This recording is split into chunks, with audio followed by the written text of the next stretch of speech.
4, 3. We've got ignition. 2, 1. We've got RIP takeoff out there. Michael Jeffrey Jordan is the GOAT. Michael Jeffrey Jordan is, in fact, the GOAT. And in my mind, Isaiah Thomas, as much as it pains my heart to say, is the PG GOAT. But y'all see the topic. We're going to pay some bills real quick. Show's going to start. This is a live stream in about 3 minutes. Anybody and everyone is welcome to pull up. If you do pull up, please do not forget to bring your mouthpiece. And let's like, share, subscribe, and get the individuals in here. You know, a lot of people like to talk their excrement, send texts, and be on social media and the private streams. Talk your excrement here. We want to get you on record. That's the beauty of sports. Things do pan out. So, Karen, we're waiting on you, goofball. Yeah, I know you're on the phone with the police, but I keep telling you, those people have been around here since before Starbucks has been around here, Karen. You know, don't want to live over here. You know what I mean? Don't live over here. Disclaimer. Please like, share, subscribe. Copyright disclaimer under Section 107 of the Copyright Act 1976. Allowance is made for fair use for purposes such as criticism, comment, news reporting, scholarship, and research. Fair use is a use permitted by copyright statute that might otherwise be infringing. Nonprofit, educational, or personal use tips the balance in favor of fair use. I'm just a kid from Chicago. See that? Like, share, subscribe out there. We start in 2 minutes. I asked everybody who they thought was going to win the NFC North. Look at the picture under Sal Paolantonio's name. He's going with a team that is known as the Bears. The Bears. Why? I am going with the Chicago Bears because I like what their new general manager's done in terms of their front seven. Their front seven is going to be a far more active front seven on defense. I like the way Justin Fields has really developed as a dual threat quarterback who can win from the pocket. But when he is running, he's a really scary quarterback running outside the numbers. He is fearless. He is tough. And I think he is in the MVP conversation. The Bears have a good foundation in place. You know what? I want to ride with my man Sal. Cindy, change my pick. Give me the Bears. The Bears. We're going to take the North and never give it back. Dummy. I think he's got 4. He won 2 in Miami, one with the Lakers, and one with Cleveland. One with Lakers. You're right, too. No, he's got 4 if you count the Lakers, so 4. I don't count public. No, it's an Nationals. There's 4. Yeah, I think he's 4-6. He's lost 33 times in the finals, but this is not. LeBron has lost the most NBA Finals games. He's lost 33. Wow. Jerry West has lost 29. So is Jerry West the GOAT? No, he's a logo. Let's see what Jordan falls on this list. We got to go all the way down. Mike had even lost 15. We got to go down so far. All right, but anyway.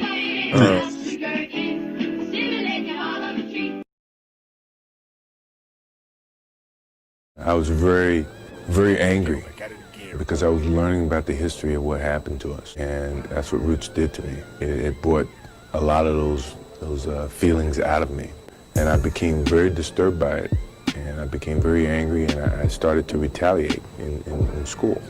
And it took my mother to come to me and tell me, it's a history, it's something that you should never forget, but you can rise above it and make an impact and make a change and make people aware of the pain that we've endured. But at first I was very disturbed by it, and I retaliated in some ways, violently. We used to go to other pools, and he would take me, and as soon as I get in the pool, they would get out of the pool.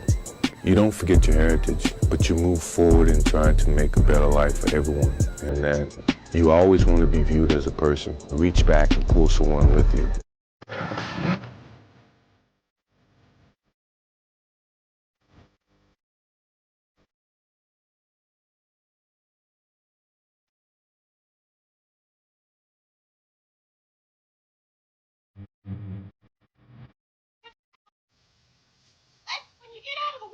need to dry out right away to avoid catching a cold. That's why Tally says don't forget to bring a towel. Okay. Thanks, Tally. You want to get hot? No. All right, we in the building. Back in the building. Appreciate all y'all patience. You know, can't start this show without our mouthpiece and then without our theme music. And big ups to Brother Wordsmith for that. Yes, sir. Let's get it in. I think I hear something. What is this doing, man? Okay. Mouthpiece included. TATN, TATN, TATN. Better guard your grill. TATN, TATN, TATN. Mouthpiece included. TATN, TATN, TATN. Better guard your grill. Snake tip. TATN, Mesmerize you with the eyes. Mouthpiece included. Yes, sir. Yeah, you're gonna fight. Have fun out there. Don't fight. All right, Karen, can you reduce volume a little? Appreciate you. All right, closing window. All right, y'all. Welcome to another edition of Mouthpiece Included. This is the podcast where we unpack politics. That's sports and politics and everything in between. That's what we do. All right. Welcome to our live sports talk show. I'm RNA9 Milz. We got Big Ace in the building. We got Diesel in the building. He must have a lot to say about JF1 fumbling the snaps and getting sacked twice. Just can't, if he can just stand in there, not play that damn hero ball. Negro ball is what that is. And any urban silverback gorilla or gorilloette, we took the time to put the link in the chat, so anybody's welcome to pull up if you still got your gonads out there, your Chicago nads, I should say. In today's episode, we dive into the intriguing story of how Bad Boy, I'm talking Diddy, Isaiah Thomas, how his admiration, bring that beat back, Karen.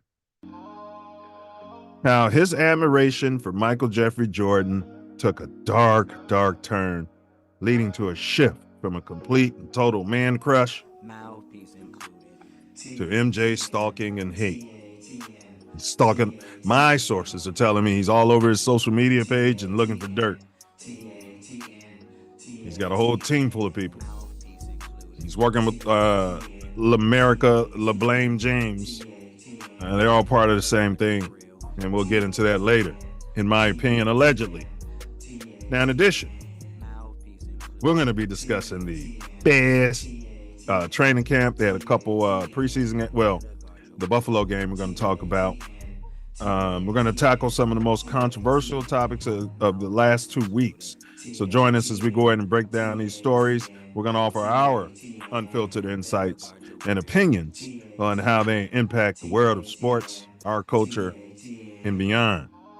So stand down, stand by, stand back, or pull up. But if you do pull up, don't forget to bring your mouthpiece.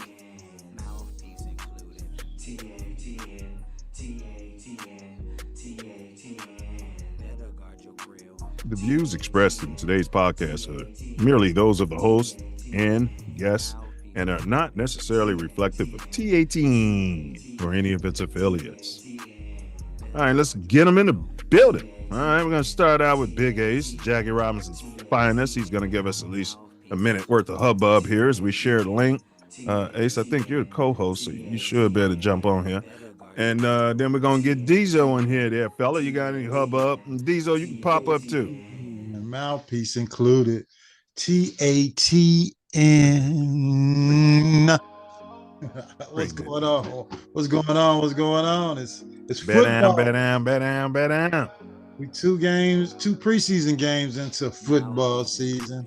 Bear down, bear down. First off, can I get an FGB? Well, I was just going to say, can I start the show off with an FGB? For those who don't know what that means you have no affiliation with GB, but FGB and all the GB backers. Type it in the chat, y'all. Type it in the chat. All right. What's going on, man? How you feeling? Life in the city is fine. Life in the city is just dandy, bro. Jim Dandy, huh? Yeah. We got migrant workers doing their thing here in Chicago. One got shot at the Home Depot the other day. Yeah, because they don't know what they're looking at, man. Somebody told them that they the only gangsters in America, and they don't realize the gangster in American people, man. Like we all walking around with straps, bro. Y'all ain't the only ones with those sticks, allegedly. Right. But we here doing our thing, man. We're trying to get ready for this football season. We got a lot to talk about this week. Football. Yeah, because baseball season is basically over. I didn't see who won the game last night. I'm going to look that up. And everything in the city is fine. We got to talk about LeBron and a few other topics of sports. And Justin Fields must have played yesterday. If you're a big perk, then this guy is Shady McCoy. That's gonna be his moniker. He likes to rename everybody. Yeah, what up, Shady? Slim Shady. Yeah. This guy, but Diesel Shady is disrespectful, man. Diesel be talking his opinions. Shady comes off like he's banging that lady on his show, and they're in an abusive relationship. You know what I mean? And Justin Field has slid in her inbox or something, or she slid in Justin's inbox. No. I think Justin must have did a little bit more to that for the man hate that he has for JF1. We're gonna have to do a show. Yeah, we're gonna have to. Yeah, you know what? We might have to do that next week. The man crush that Shady McCoy has on Justin Field. Hey, but what up, Dio? You got some words before we start? We're gonna jump right into it, my brother. Nah, let's get into it. A lot to talk about. Let's get into it. All right, we got some baseball topics, but I'm gonna say those for the speed round so that we don't get lost. So today's topic is Bad Boy. How Isaiah Thomas's man crush, we're talking about the OG Isaiah Thomas, has devolved into complete Michael Jeffrey Jordan hate. And of course, we got the Bears camp news, and we're gonna talk about that big Buffalo game, and also it's a hard knock life for us. Hard Knocks. We're going to talk about that and anything that happened in the politics, that y'all might want to talk about. So let's jump into the NBA/Bulls beat. So I'm going to consider the Olympic team the NBA because it's, littered with NBA players. So I'll just start it out, man, and then we'll get y'all commentary. I'll say I'm shocked. I'm not going to eat crow because they barely did it. But I picked the Olympic team. I picked the field against the Olympic team. And had Joel Embiid not sold out his nation, I don't think we would have been able to win it all. But y'all's thoughts on and big congratulations to the United States. Y'all thoughts on that? No, I didn't even watch a full game. I wasn't nothing I wanted. It's not intriguing anymore. It's not intriguing. They have all them players, the NBA players, and it just wasn't intriguing to me. I watched a little bit in pieces of a few games, but I wasn't intrigued to watch it. They're not the dream team. The GOAT is out there. What do you mean you're not intrigued? The GOAT of what? According to the new narrative. The bubble. The GOAT of Akron? Yeah, well, Gen Z and that awful millennial generation. Big up to the millennials. Love y'all. They bought into this. Yeah, they can have them. I wasn't watching that stuff. Look, it just wasn't intriguing. A clown from Toledo literally told me yesterday, y'all, that LeBron James' handles are better than Michael Jordan's ones. Should have slapped him. I wanted to. Whatever bottle he was drinking out of, you should have slapped him right upside the head. Yeah, those are cases these days, though. They're serious cases. Oh yeah, okay. You know, back in the 90s, late 80s, you can slap shit Too many out cameras nowadays. Yeah. Yeah. Everybody's got a camera. Too many people showing up to court saying, "Yeah, he slapped the shit out of me." You know what I mean? They're not even embarrassed to show up and do that. Is that what we're here for? I think Chris Rock got $40 million getting slapped. All right, John, what thoughts on the Olympic team and then also the Olympics? Because I want to talk about Win BP and then like Serbia, like anything though, not just the U.S. But I did say Olympics team. What you got on it, Ace?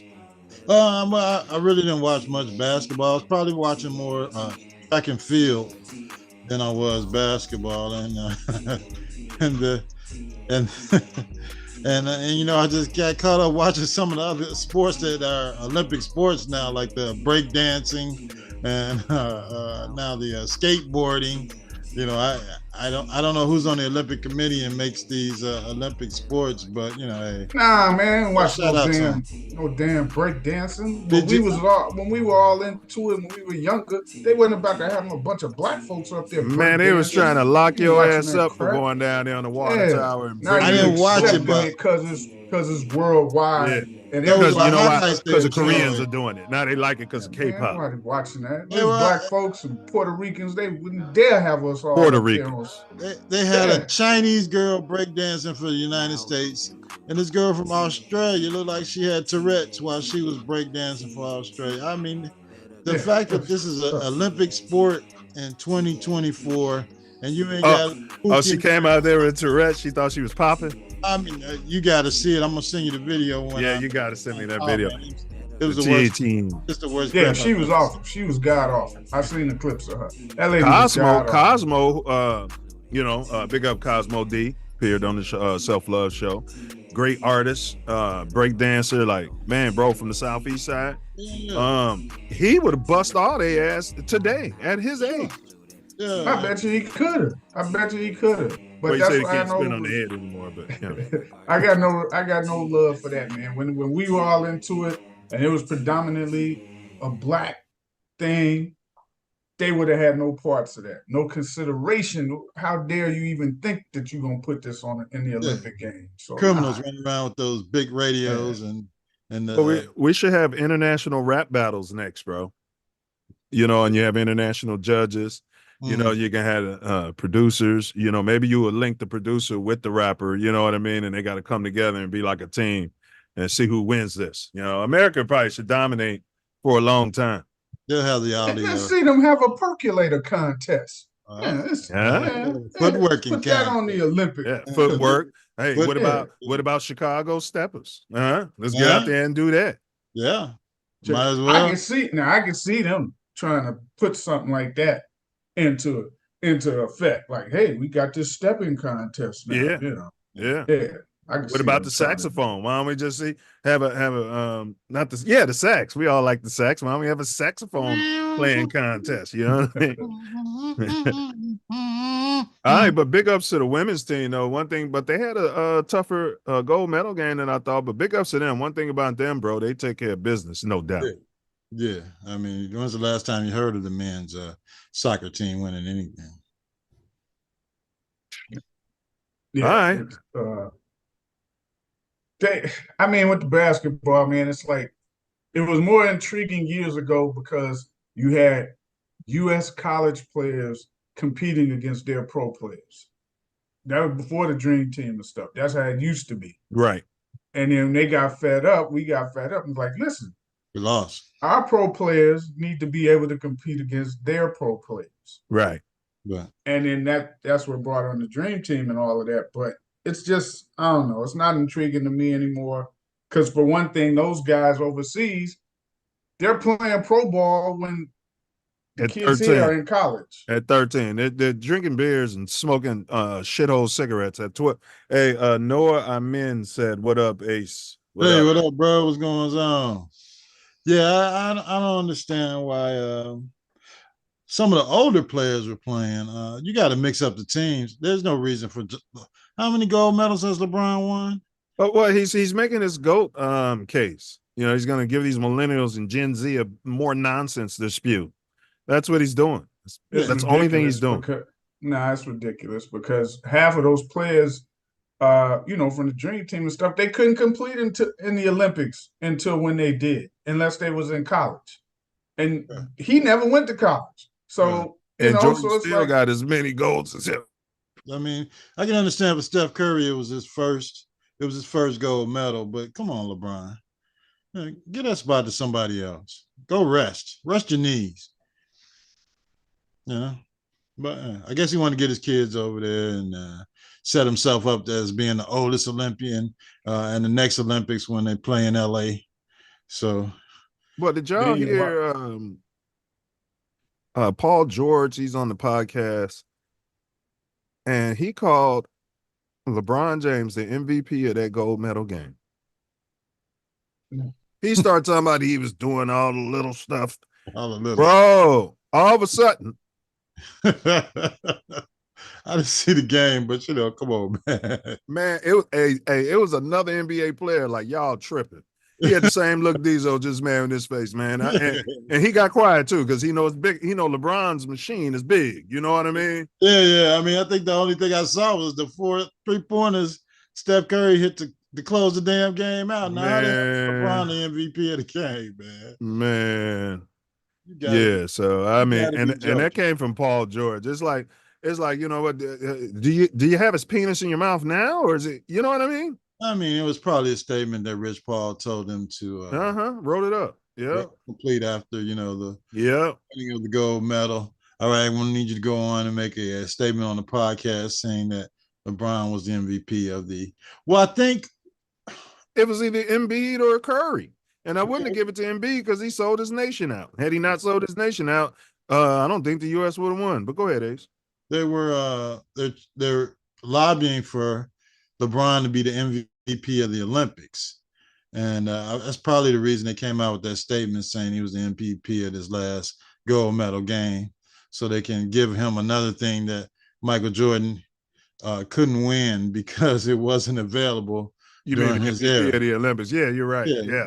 Oh, you're saying like the meaningless chip in the middle one of those participation trophies. Yeah. In season turn. I'm the first in-season tournament champion MVP. That came out his mouth, and he said nobody could ever take that away or beat that. Yeah, nobody wants it. It came not out of a 21-year-old's mouth. Yeah, this guy is grandfather age. Yeah. How old is he? 40? Conceivably, if he'd have had a baby, a lot of people, from Akron probably had started at 16. Some, I'm going to say a lot, right? Yeah. So 16. And then if Bronny had a baby at 16, 32, he could have a grandbaby. I'm saying he's approaching grandparent age. He is grandparent. Yeah. Bronny can have a shorty now while he's running around out there. Not like Wade's offspring, but Bronny's a man now. He's working now, so that could happen any day. So yeah. But if anybody hasn't watched the show, Michael Jordan's the GOAT. I'm just talking crap and being ironic, but y'all know these guys have heard me say this before. Barring injury, that big French kid, some sort of copperish. Yeah, he's gonna be the GOAT. I'm sorry. He's gonna be an Olympic problem too for the next 8. Well, hopefully he sells out his country and plays for the U.S. Quit using that word GOAT, man. It's it's used too leisurely, man. Stop doing that. Just say he'll be. Start trying to do this. Say that whoever it is that you're speaking of will be the GOAT of their era. That shows more respect to the people before them, and the people before them. You somewhat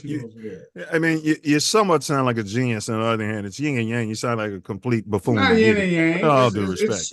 No. You sound like a buffoon talking about this guy is going to be the GOAT. It's greatest of all time. Now, if you want to create something called the greatest of your era, you're going to have to call it something else. Do you because I got people like you. Because I got people like you. People like you coming from At grade school, they would have put Eisenhower. You would have been in slow classes at William A. Trey. Don't know which one you want to be, using that word loosely. Quit saying And the then GOAT. you're defending it too. The security saying the at Ray GOAT. School would Quit be on saying their the way. GOAT. They would be checking where's this guy live. They'd follow you home from school to verify that you're a Hyde Parker. And the No, second we'll thing, have the you are, kids they on the put white bus catching you on the last day of school like they and the did. second thing they do, they put Yes. a hearing aid so big in your ear, you'd be in that slow class sitting around there talking that. You could talk that all day. You all couldn't time, be in the slow class. The kids gonna jump you like they did. You can't be in there. I let it happen. Now, all Yeah. time, they were from the Low Impact, You but can't all call- they You can't call them slow anymore. No, you can't. You can't. We used to call them retardos. You know, so we've come a long way from retardos. That's you why know? they got right that's there. why that's why they call them. It'd be like one of the retardos come up, be like, "Nah, I can't play with no retardo, man. It's bad for the image." That's how I used to talk to them. You understand? I was cool with them, though, man. They had a weed sometimes. You know what I'm saying? Like they was old. They was from the low, bro. But they knew I had like a little privilege. You know, it was like a little Hyde Park privilege. Yeah. You know what I mean? But they got my ass. All right, but my point is, bro, I hear what you're saying, but it's great of all time. And I'm saying, the take I'm saying is that Wembanyama in my mind, I saw Michael Jordan come to the league, and I'm like, man, this is gonna be, and it was more than, you know, it was everything, man. It was the thing he was saying in the interviews. It was the way he approached defense. And this guy's a bigger Michael Jordan. That's all I'm saying. It was what they tried to say LeBron was, but LeBron isn't. Yeah. He's closer to Lou Alcindor than he is Michael Jordan. What? He's closer to Lou Alcindor than he is Michael Jordan. Or if you want to call him Kareem, I'm going back to his younger years. I understand what you mean. His name is Kareem. Yeah, right, I'm saying, but I'm referring to his younger years, so I call him Lou Alcindor. But he doesn't have Kareem didn't have that rock. Kareem wasn't step back shooting threes, bro. He wasn't because they didn't ask him to. But I mean, when I'm saying is in terms of defense Now, Ace, you thought I and was his joking. mobility. They would have had him in the slow classes at your shit old school you went to for grade school. Hey, you son. I went No, to. I'm talking about his his defense and his mobility reminds you more of Kareem than he does Jordan. Yeah, young Kareem. I can give you that. Yeah, Lou Al. That's why you said Lou Alcindor, the younger version. I understand. His name is Kareem Abdul-Jabbar.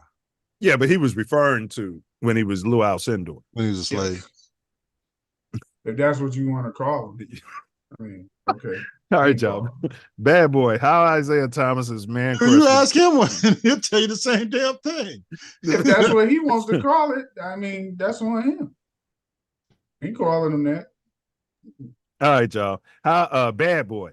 How Isaiah Thomas's man crush on P. Diddy and Michael Jordan devolved into MJ hate. And we're going to talk about Bears camp. Now let's jump to the Bears. I'll start with my favorite, future Hall of Famer Velus Jones. Ace, I'm marinating your crow. He's being a scat back like Diesel, and I'm marinating it. This like guy's still trying to make the team. Oh. He's been shining, bro. Every word from camp. You saw him. He's out there in the Buffalo game, scat back and getting bouncing to the outside, bro. He's rent-free. And he can return the ball. Preseason. He's in a battle though, because he keeps, I mean, every game seems like he got a ball that he bobbles or fumbles. See, we don't start with Caleb here. We start with Velus Jones for anybody watching. Somehow, some way, he fumbles the ball. So, and from what I'm hearing, the guy that they that they drafted from Howard, he's in a battle to get like the fourth running back spot. Drop dead gorgeous Howard University. But they're trying to have Jones use that spy to / kick return or whatever. I don't know, bro. I don't know. I'd take the dude over Howard before I take Yeah, Jones. but you're a lot more respectful than Big Ace. You're not going to eat crow over this. Well, you don't eat crow over anything. You always weasel your way out. I can't eat crow on a person that's on the bubble to make the damn team. All right. And you keep saying he's on the bubble. I heard that offensive coordinator talk about him. I hear the special teams coach talk about him. Yeah. And you know Dummy Poles loves him. Yeah. I bet you won't re-sign him. We'll see. You know, get him on the cheap. All right, but enough of you. We've wasted enough time. All right. What did y'all get from the Buffalo game? And Diesel, don't get on me. I'm consistent. I always say I don't really watch preseason. I'll catch some highlights here and there because I save it for the real games. What was y'all takeaway? I'll start with you, Ace, and then we go to Diesel. What was y'all takeaway from the game, man? It was preseason. You saw some good things in this first NFL start, whether it was preseason or whenever it was, for the young Caleb Williams. You seen some good things out of the offense that you wouldn't see out of a Luke Getsy offense.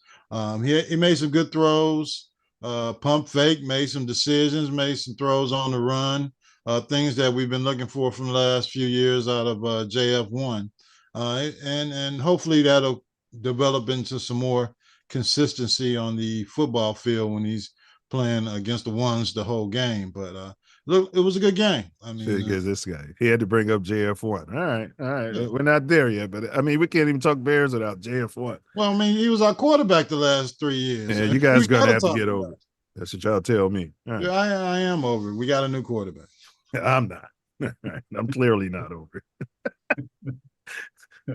All right, Diesel, your takeaway from the game. That line looked pretty good, man. Oh man, they you gotta remember they played in the first string defense for the whole time Caleb was in there. Mm-hmm. And he was going long drive too. He had one long drive. They were going. I mean, he should have only missed one pass. Two of them passes, they were dropped, hit the dudes right where you wanted to. Well, you know, if JF1 would have thrown that little no-look pass, our running back would have bobbled it, and it would have been a pick, and y'all would have. He had 2 interceptions that game. JF1 had 2 picks. But don't worry, we're gonna get to his ass soon. You're right. So You're right. You're right. Just stand fast on that. My bad. I'm gonna stand down. I'm gonna stand by and stand back. But the stuff you've seen him do as far as quarterbacking, on point, man. I mean, the throws he made, the pump fakes that I've been begging for 4 years, the throws, the reading, the one throw he hit more on the first third down and 13 or something, man. We ain't making no first down. Hey, in the previous 3 years. It's like we're in no first down. But bro, we didn't have those players. It's like we're in a different offense with better players. Yeah, and a better offensive coordinator. Get a quarterback the credit. Get a quarterback credit.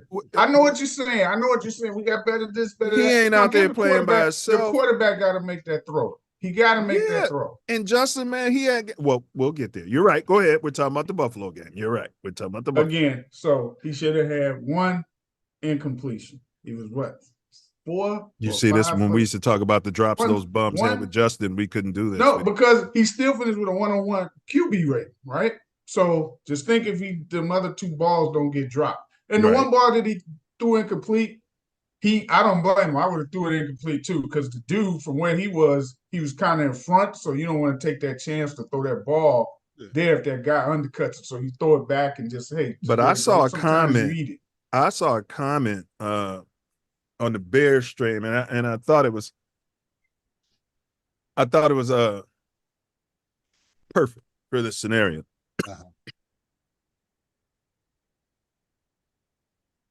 Justin, we're gonna hold it. Yeah, hold on, Fields, because we still on what they did, what the Bears did. But defense, it was vanilla. All I'm gonna say is it was vanilla defense.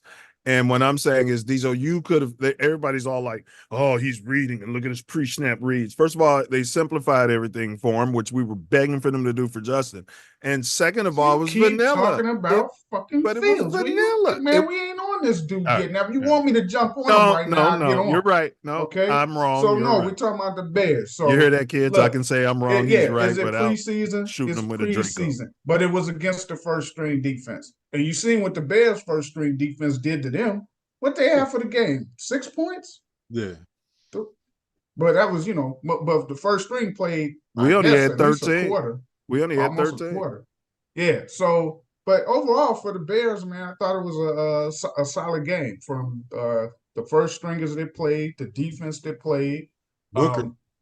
The line, the patchwork on the line, man. The line was forming a pocket. Yes. You know what I'm saying? So it's not always going to be pretty in terms of, how they're coming. But he had a pocket. But if you got a pocket, it gives you a chance to either you can make the read and throw it, or you can figure out where to step up or step out to try to get your throw off. There wasn't those jailbreaks snap, the balls are just getting in your hand, and there's a guy right here. I didn't see any of that from the highlight. And I heard one of the Bears people say yesterday, they said one important thing. They said when he gets out of the main pocket, or or to the left or to the right, or if he wheels or this way or that way, he's looking to pass. He doesn't look to run first. Where they said, because he doesn't have Mooney and a bunch of bums running around out there. But go ahead. They said our previous two quarterbacks, they were always looking to run first. They had no choice. They had nobody to throw to. Nobody was open. Of course. I know you guys want to try to. I'm just saying nobody's open. No. If you can't throw it, you just can't throw the ball till nobody's open. Throw it. And when you do throw it, they drop it. You can't throw it, right? Yeah, can't throw it. Yeah, all right. When they're running wrong routes, when you're throwing a Claypool, the malcontent, when he doesn't even know the offense, can't process. Those bums that he had, man. The only one I think playing in the league is Mooney. Yeah.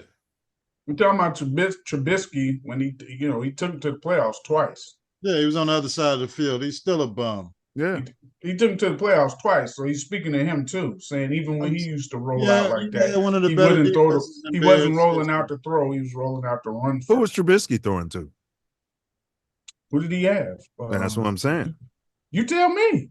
That's my point. We went to the playoffs twice with him. So that's off defense. That's off defense and running games. Score on those guys. Yeah, damn, baby. That's how we. That's the defense wasn't. The defense wasn't all that. That's before we became pansies and wanted to get into. Wasn't all of that when we had Trubisky? Yes, it was. They had Khalil Mack running out there. Man, that wasn't like no top 10 defense with no damn Trubisky. They were giving up 15 points a game. All you had to score was 17 a game. That's how they made it to the playoffs. There y'all go.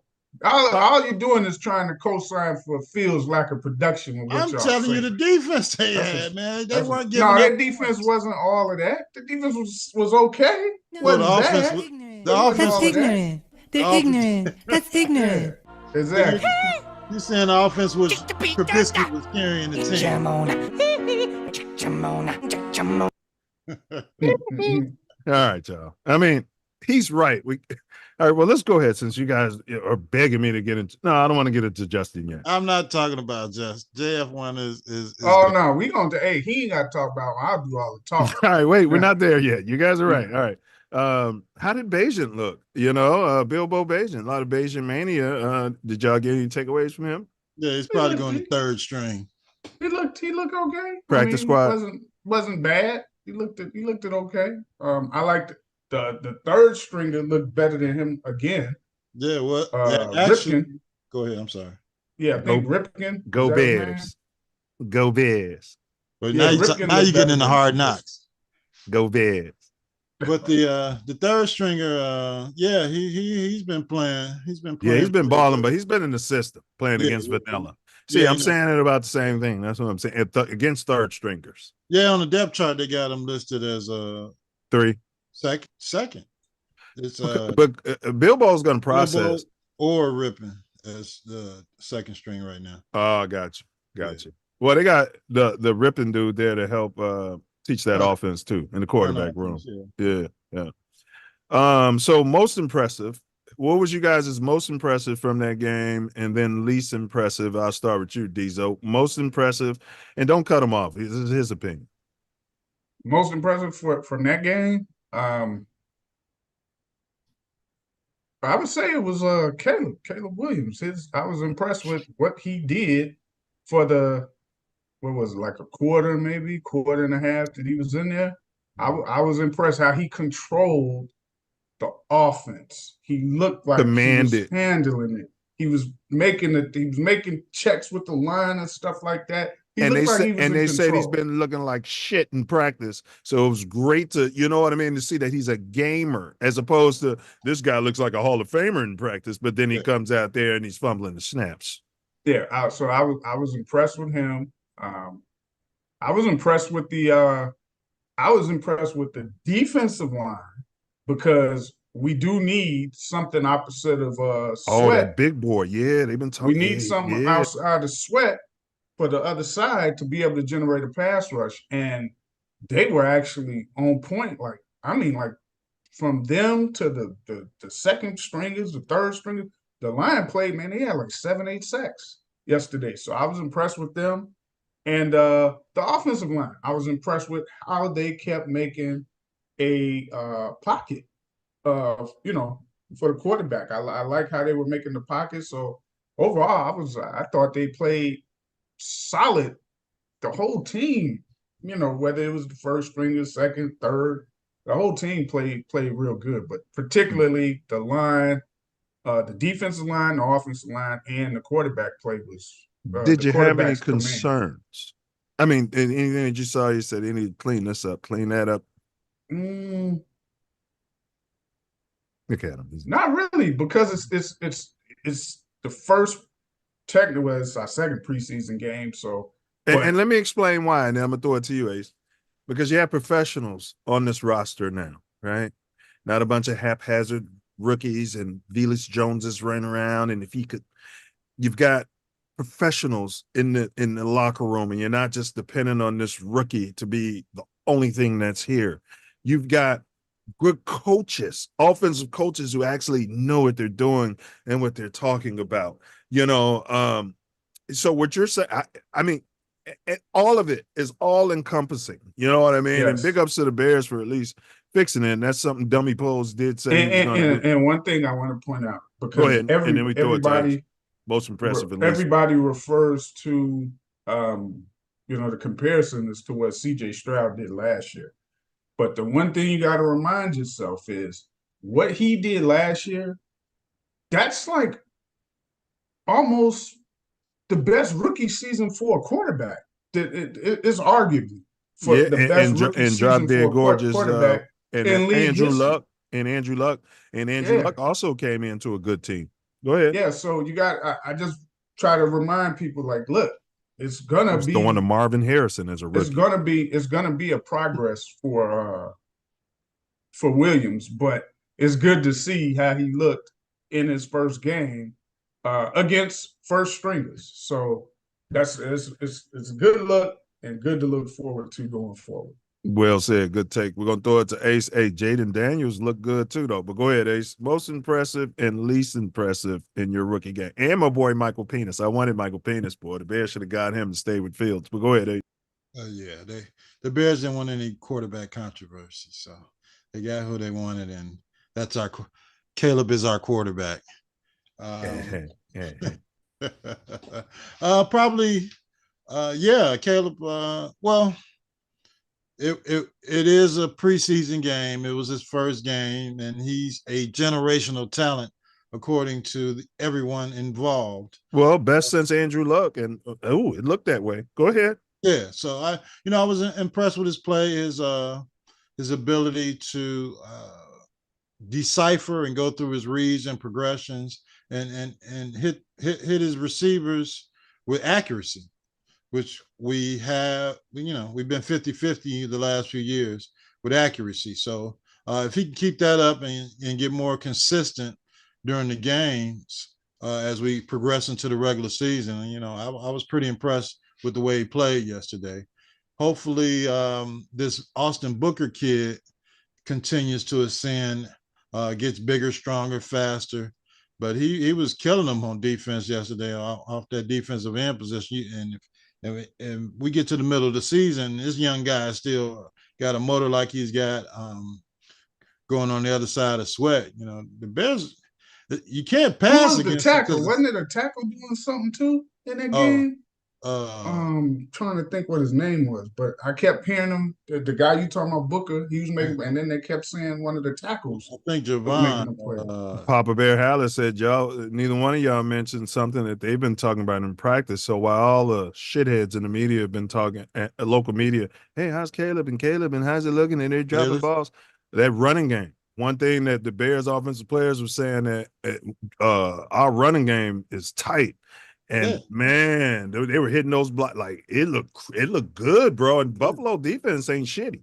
Yeah, well, I mean, you got a fourth, at least a three-headed monster between Swift and Kareem and and Robinson. Velus is no, Velus was not part of the monster. No, he's not. He's not even the tail. Ace damn near choke. I'm having all this footage. you got him at RB4. He's probably about RB6 on that damn team. I'm sending this tape to Velus Jones before he writes his Hall of Fame acceptance speech. I'm gonna send this whole tape and send it to his team.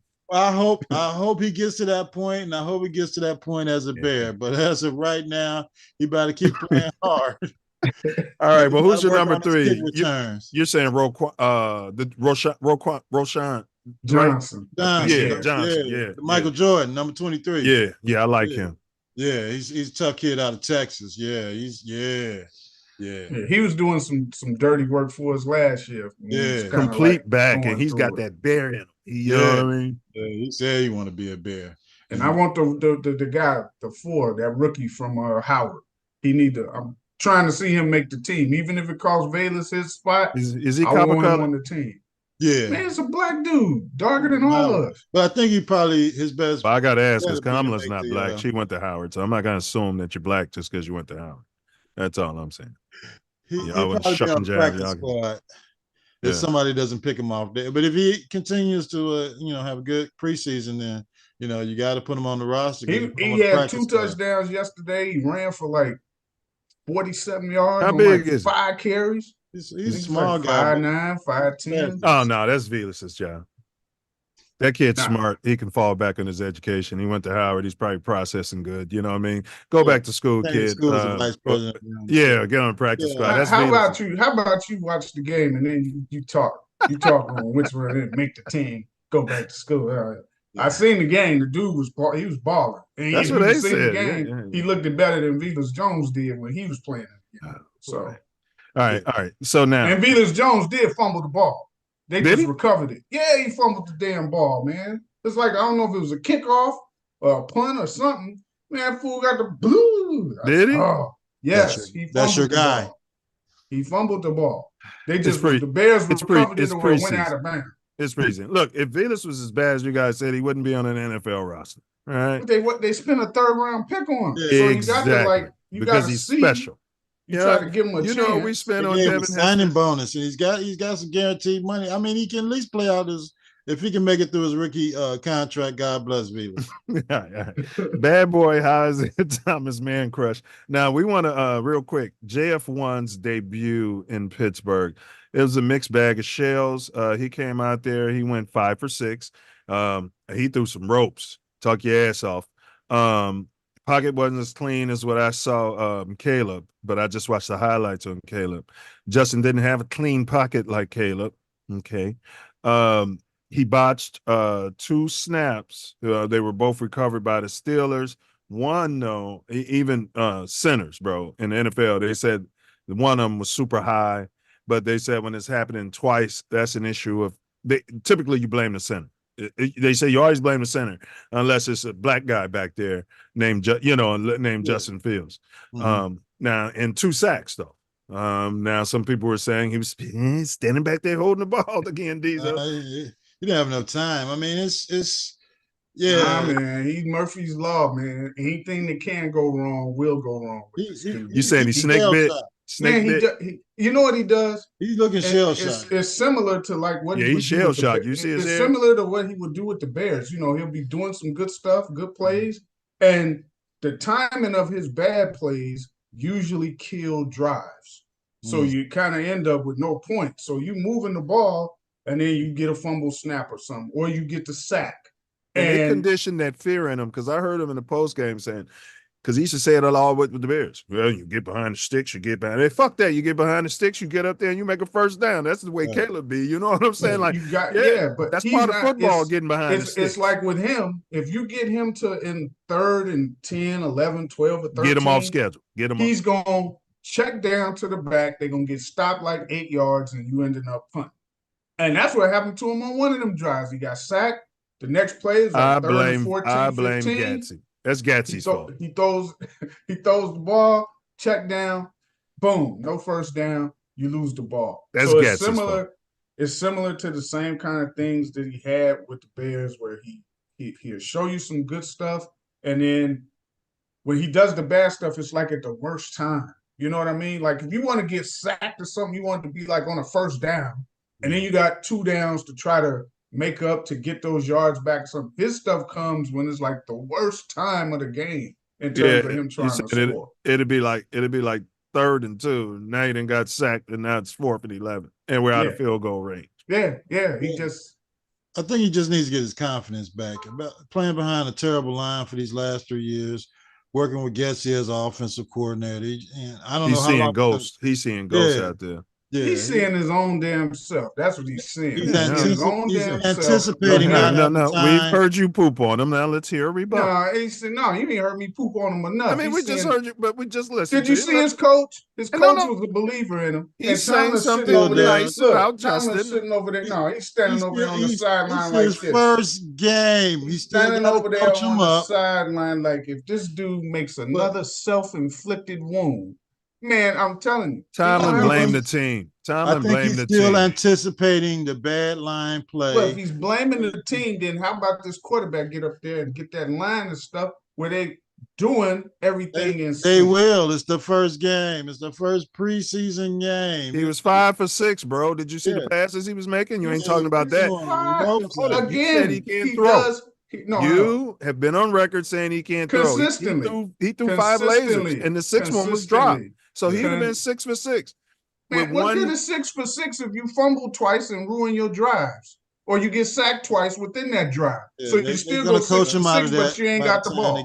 So what good is that? You got to stay at the punt because you got sacked twice. I haven't seen all 21. I'd have to see why he got sacked and look at the whole thing and what was going on. No, he actually looked. When one play he got sacked, the guy's one-on-one with the right guard or the right tackle. And there's a lane to the right if you can feel it and step up and step over. But if you didn't have that tunnel vision, and he gets sacked by that guy. So it's like, all right, now let's hear Ace. Let's hear Ace because this is not a dump on Justin Fields, champ. No, I mean, for you two it ain't, but I'm gonna get my He's got to be coached out. All right. Karen, can you mute his microphone? Thank you. He's got to be coached out of the bad line play that he's had for the last few seasons, the inept receivers, and the terrible offense he was playing in, and he'll get to that in the next few games. Maybe he will be a Hall of Fame quarterback. Maybe he'll be a starter. We don't know, but this is his first preseason game in a new system in a new city. So give him some time to figure out what the hell they're doing in Pittsburgh. And then we can see what, everything's the Bears' fault. Whatever he's doing now, it's all the Bears' fault. It was the Bears' fault. Look, the first receivers are gone. It was the Bears' fault. It's all the Bears' fault. Now you got a decent team. He's still doing the same stuff. Change. They stripped the team. Listen, I come to your house, I take all the fresh food out the refrigerator and put all rotten food in the refrigerator and then tell you to feed your kids with it. And then when the kids are sick, I'm blaming you. You know what? If his career does nothing, you guys still gonna blame the Bears. So what difference does it make? What difference does it make? Here's a question I wanted to ask you. That's all y'all gonna do is say the Bears screwed that boy. Well, here's a question. I'm gonna start with Ace. He never recovered. He never recovered from Hold on. I'm gonna start with Ace, and then I'm gonna throw it to you. Here's a question. How do y'all think Fields would have looked in the same environment if you simply take Justin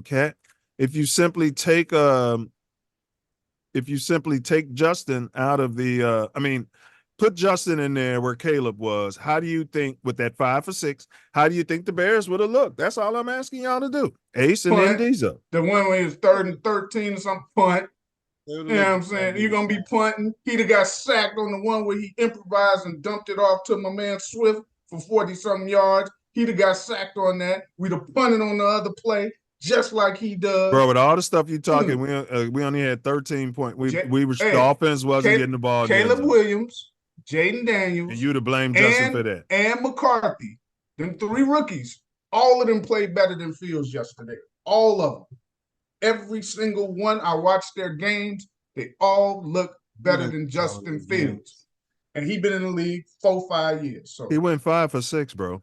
I don't care. That doesn't explain everything he did. He got sacked twice. He fumbled twice. But you can't say he can't pass consistently. 5 for 6, is that consistent?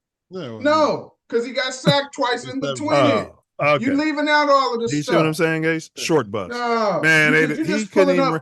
You wouldn't even been allowed on the short bus. They'd have kicked you out of Ray, bro. They'd have said, and you definitely wouldn't have been. They'd have told your parents he needs to be. You couldn't be a GM that advises a GM on who to draft. They'd be like, You want So this guy because he went 5 to You'd 6. have got Did kicked you out see how already. many times he fumbled the ball? So the And sacks were sent you his straight fault. to Phillips. Go, you done went. Go ahead, Ace. The sacks were Pick his up some fault. Phillips. You want him taking preseason hits as a guy potentially trying to be your number one He quarterback? took Go hits down. anyway. He gets sacked because he holds the ball too long.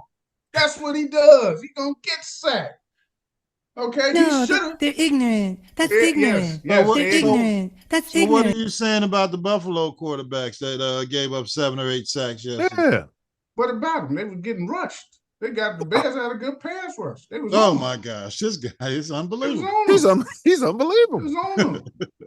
Phil, if you watch what Fields was doing, man, it's They- I'm trying to they- tell you, he's the So same. he wasn't playing against NFL he's the- players. He's the same guy. He's the same guy. He ain't changed. He's the same guy. He wasn't getting and if you rushed, seen though. Tom, did you see He how just sacked Tomlin was himself. looking? Hey, did you see how Tomlin was looking on the sideline? Yeah, he said he was thinking. Like, He's a coach. He was thinking like, man, this is something we got to work on next year. Yeah, and he was thinking that some bitch would have blocked that there. We had a touchdown. That's what he was thinking on No, those he sack was plays. thinking. That's what he was thinking. He was thinking, where's Russell?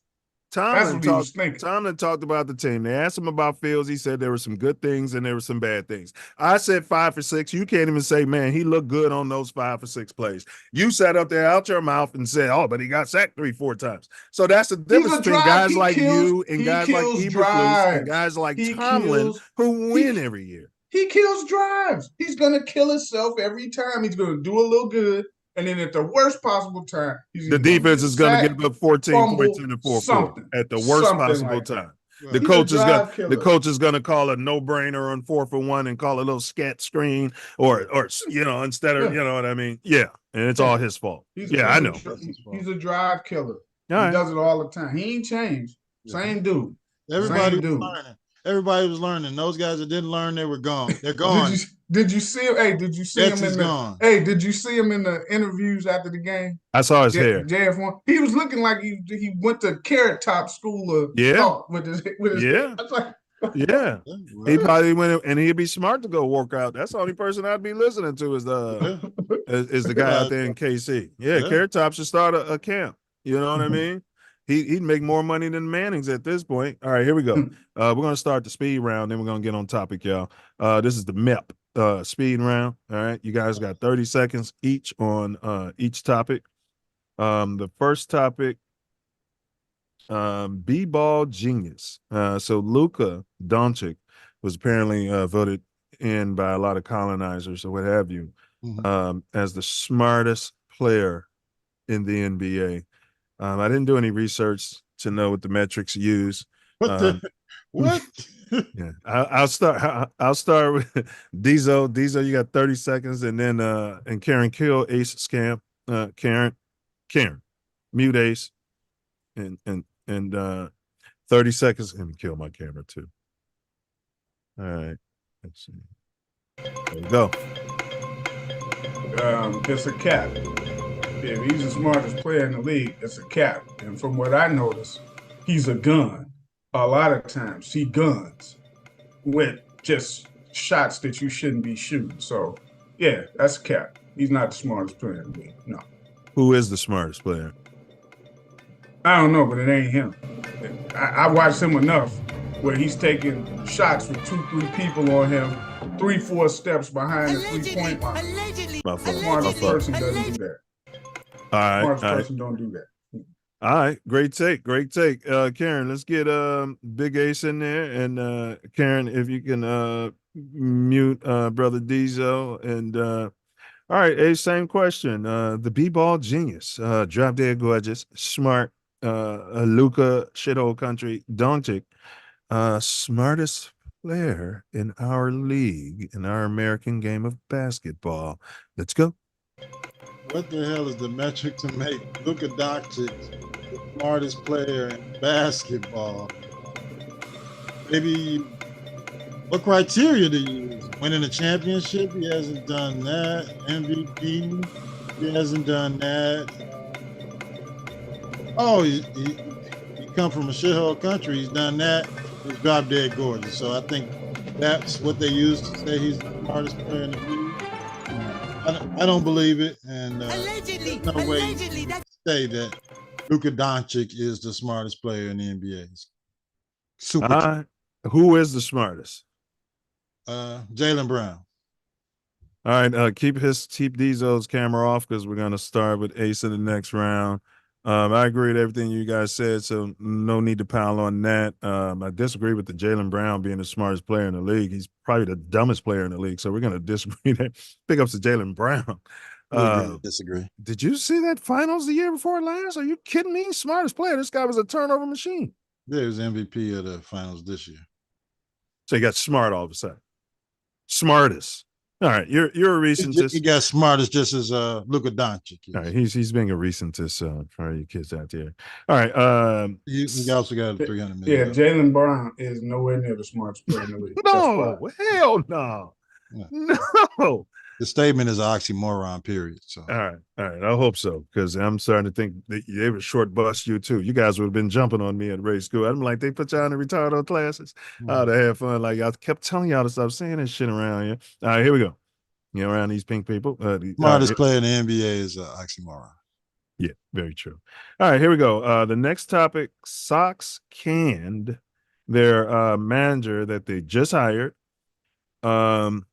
And then, so I want your thoughts on that. And then if you guys got any, it's going to be Ace, 30 seconds, but who's next up? If you got anybody in mind for that or a description of that, hold on, what that looks like. You're on. They should have never hired him, first of all, and they should have never brought him back for this year. After the performance that his team put together last year, they were fundamentally unsound. They don't know baseball. Him or his coaches didn't know baseball. And to have this guy as your manager of a team that you knew was destined to lose 100 games absolutely made no sense, except for the fact that you were already paying him. Who should they bring in next? I don't know. Go get Dusty Baker. He knows damn baseball and he knows how to win. So if he wants to coach again, you're gonna put Dusty over there. Bring Dusty. You're gonna bring in Dusty Baker and Joe Biden. Let them sit over there in the damn dugout. All right. Great take. Dusty sit there with his toothpick. I bet you know more baseball than this tomato can they just fired. Yeah, well, Biden knows more politics than everybody, but that doesn't mean he's fit to do the job. You know what I mean? You don't know if Dusty's fit. Let Dusty retire and live his life. Come on, bro. There's other copper people out there you can consider besides this guy. Come on, you guys. Let the old people bring in my man, Barry Bonds. There we go. Be my manager. Yeah. Barry Bonds. He can get everybody steroids. Yeah, they'll be hitting the ball, juicing up too, man. I don't give a damn about them juice. They weren't testing for it. They were keeping the man out of the Hall of Fame, and for something you weren't even testing for.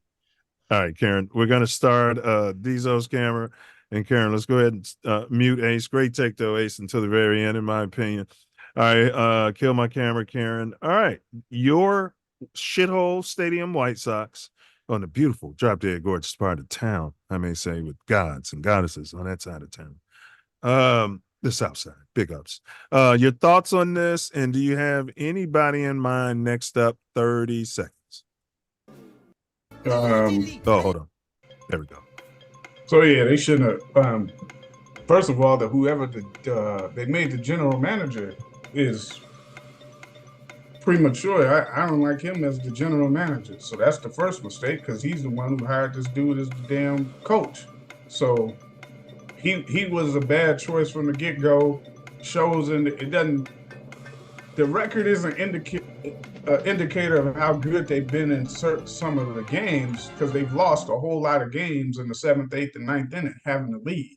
So that lets you know your manager can't motivate the people who are playing how to win those games. And he was doing that same thing last year. So horrible thing from the GM pick to this guy who they hired as the manager. As far as a replacement, no, Dusty Baker's too old. Let him retire.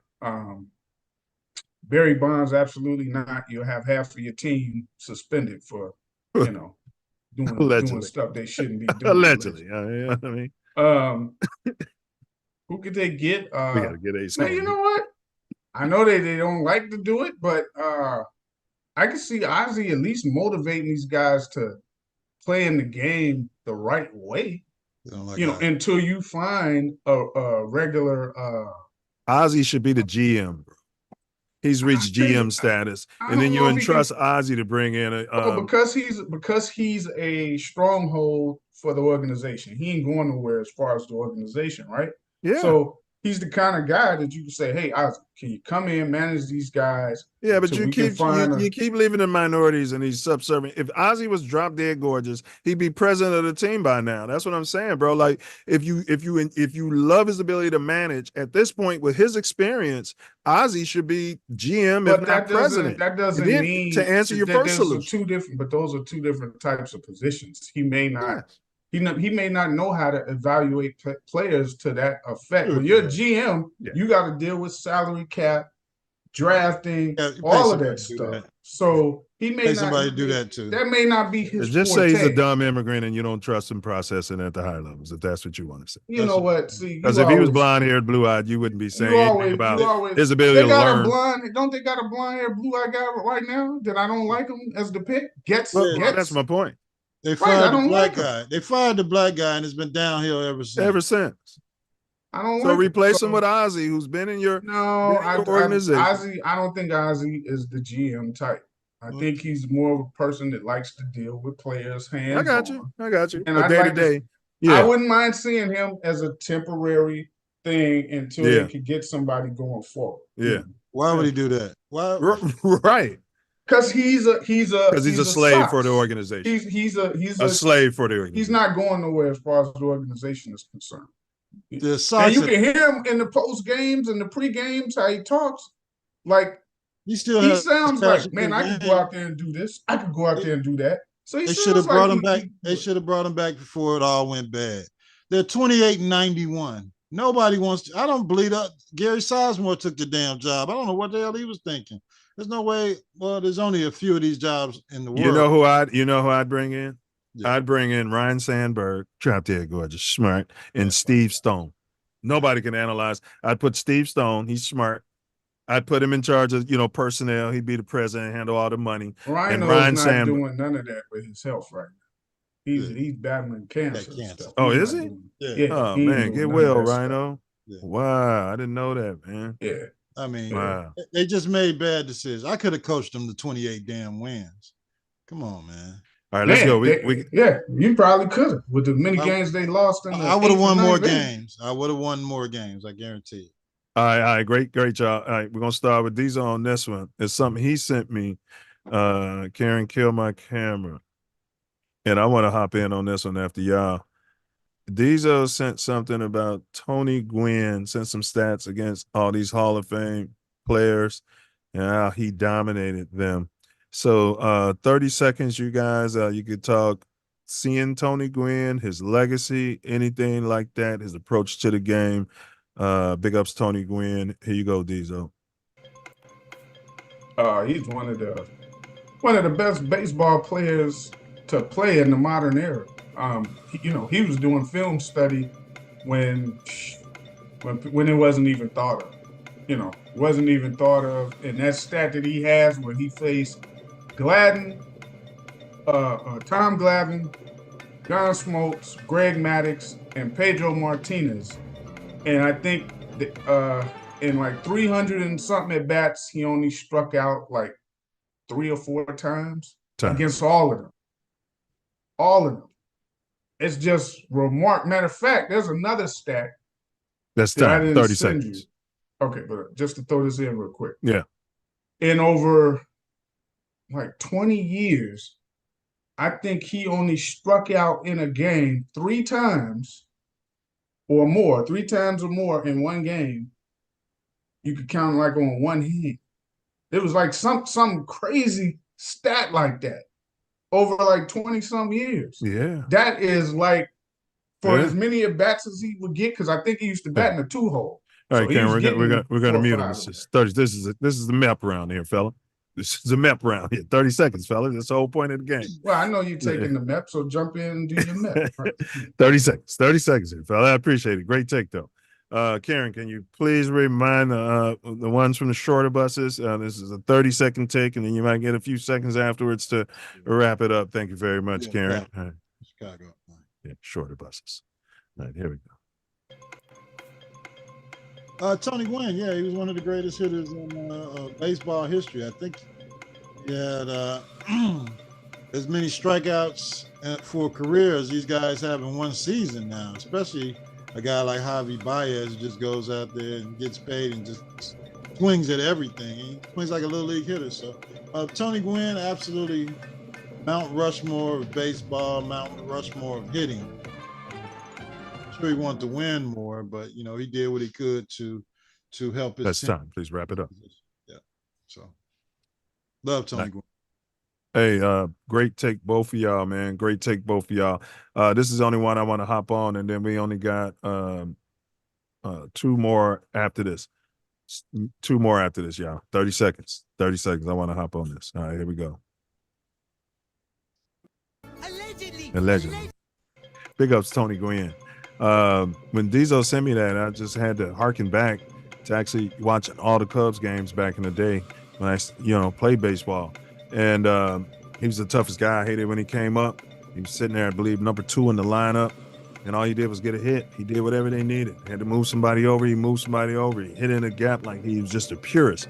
And then when he interviewed, boy, he opened up his mouth. You close your eyes, and he sounds just like a drop-dead gorgeous so-called pink colonizer.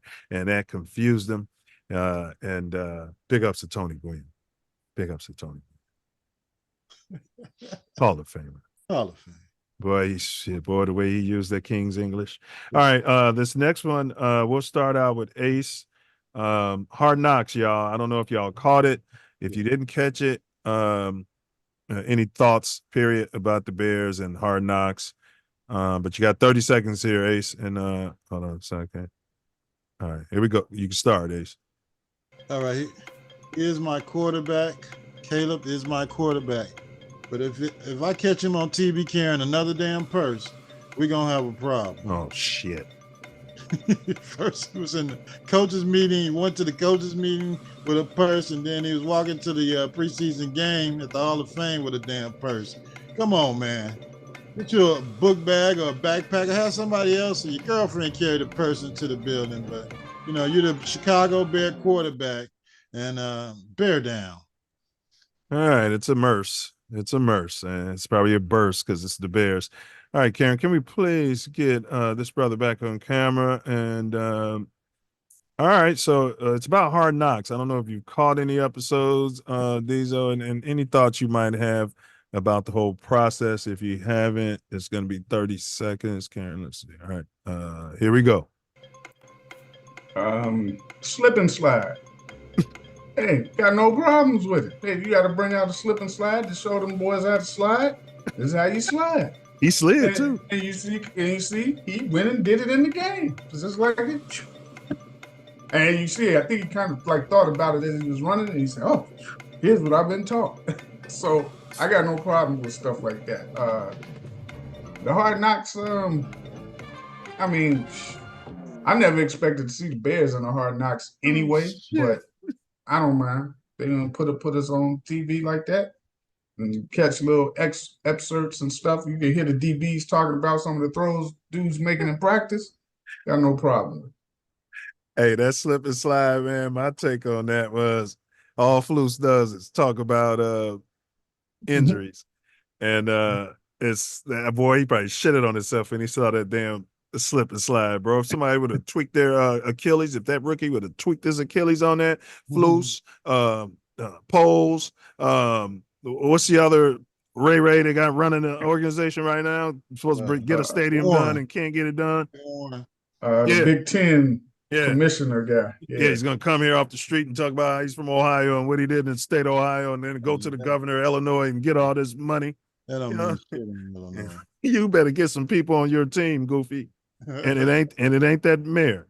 It is him, but it's more. It's bigger. Not. That mayor can't do anything. Downstate, he sure can. He can't do anything in Chicago. There you go. But God bless him, man. What he his ministry. Yeah, he's probably at Uncle Remus right now. All right, let's see here. All right, the next one here, guys. We'll start with Diesel. Karen, if you can cut off Ace's camera and my camera. Wimby watch. My future Michael Jeffrey Jordan barring injury.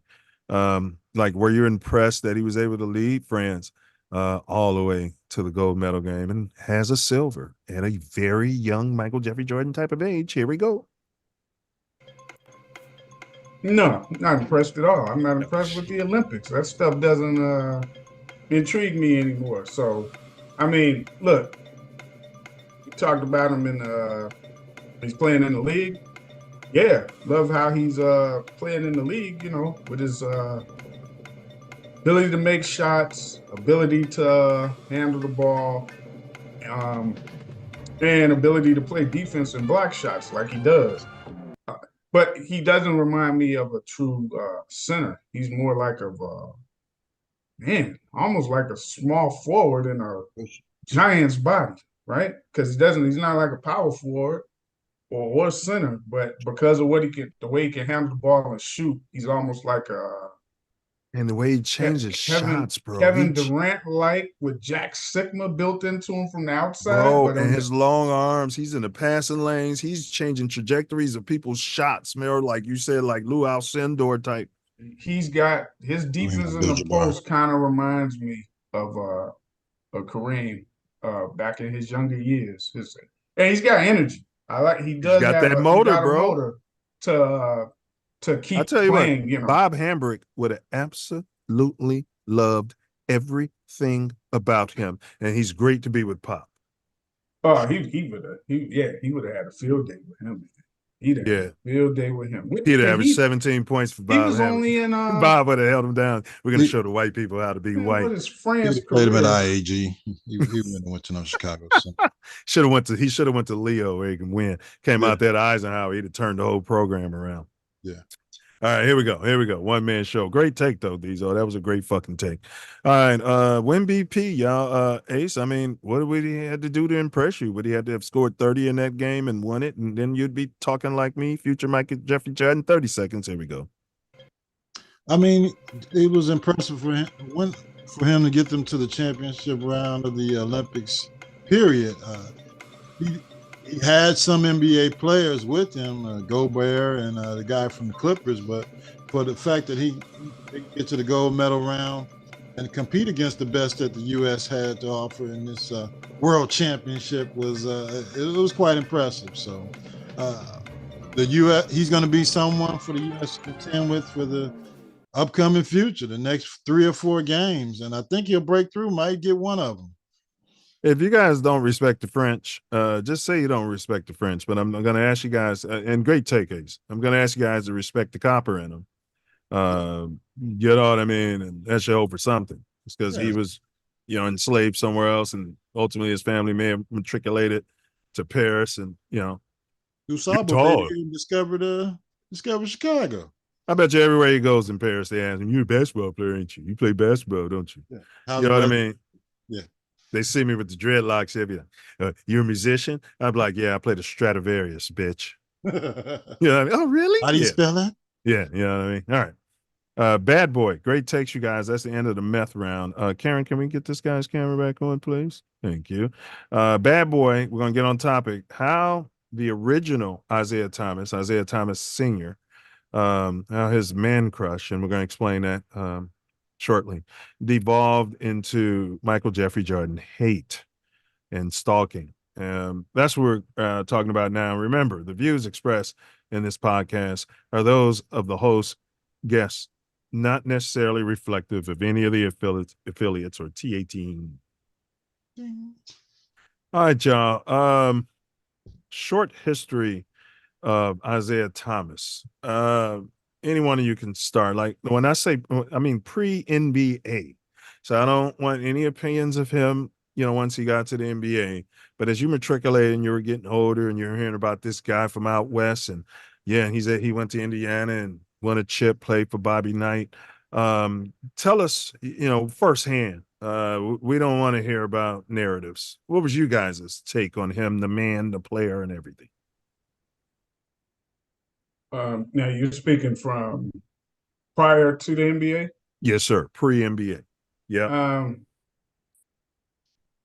I didn't really care for him either way because I didn't really like Bobby Knight when I was younger and see him coaching in college because I always had that in my mind, even though I didn't know him or nothing, but I always just felt like he was one of those coaches that was abusive to the players and more so to black players than white players, because that's just how I thought at that time. So I didn't really know him. He so didn't I didn't abuse really Michael Jordan. He said Michael Jordan was the most fundamentally sound player he ever coached. But go ahead. But again, I didn't know him. I'm talking about how it looked to me from the outside. No, and he didn't abuse like, Isaiah. Bobby Knight he abused the bitches, allegedly. But go ahead.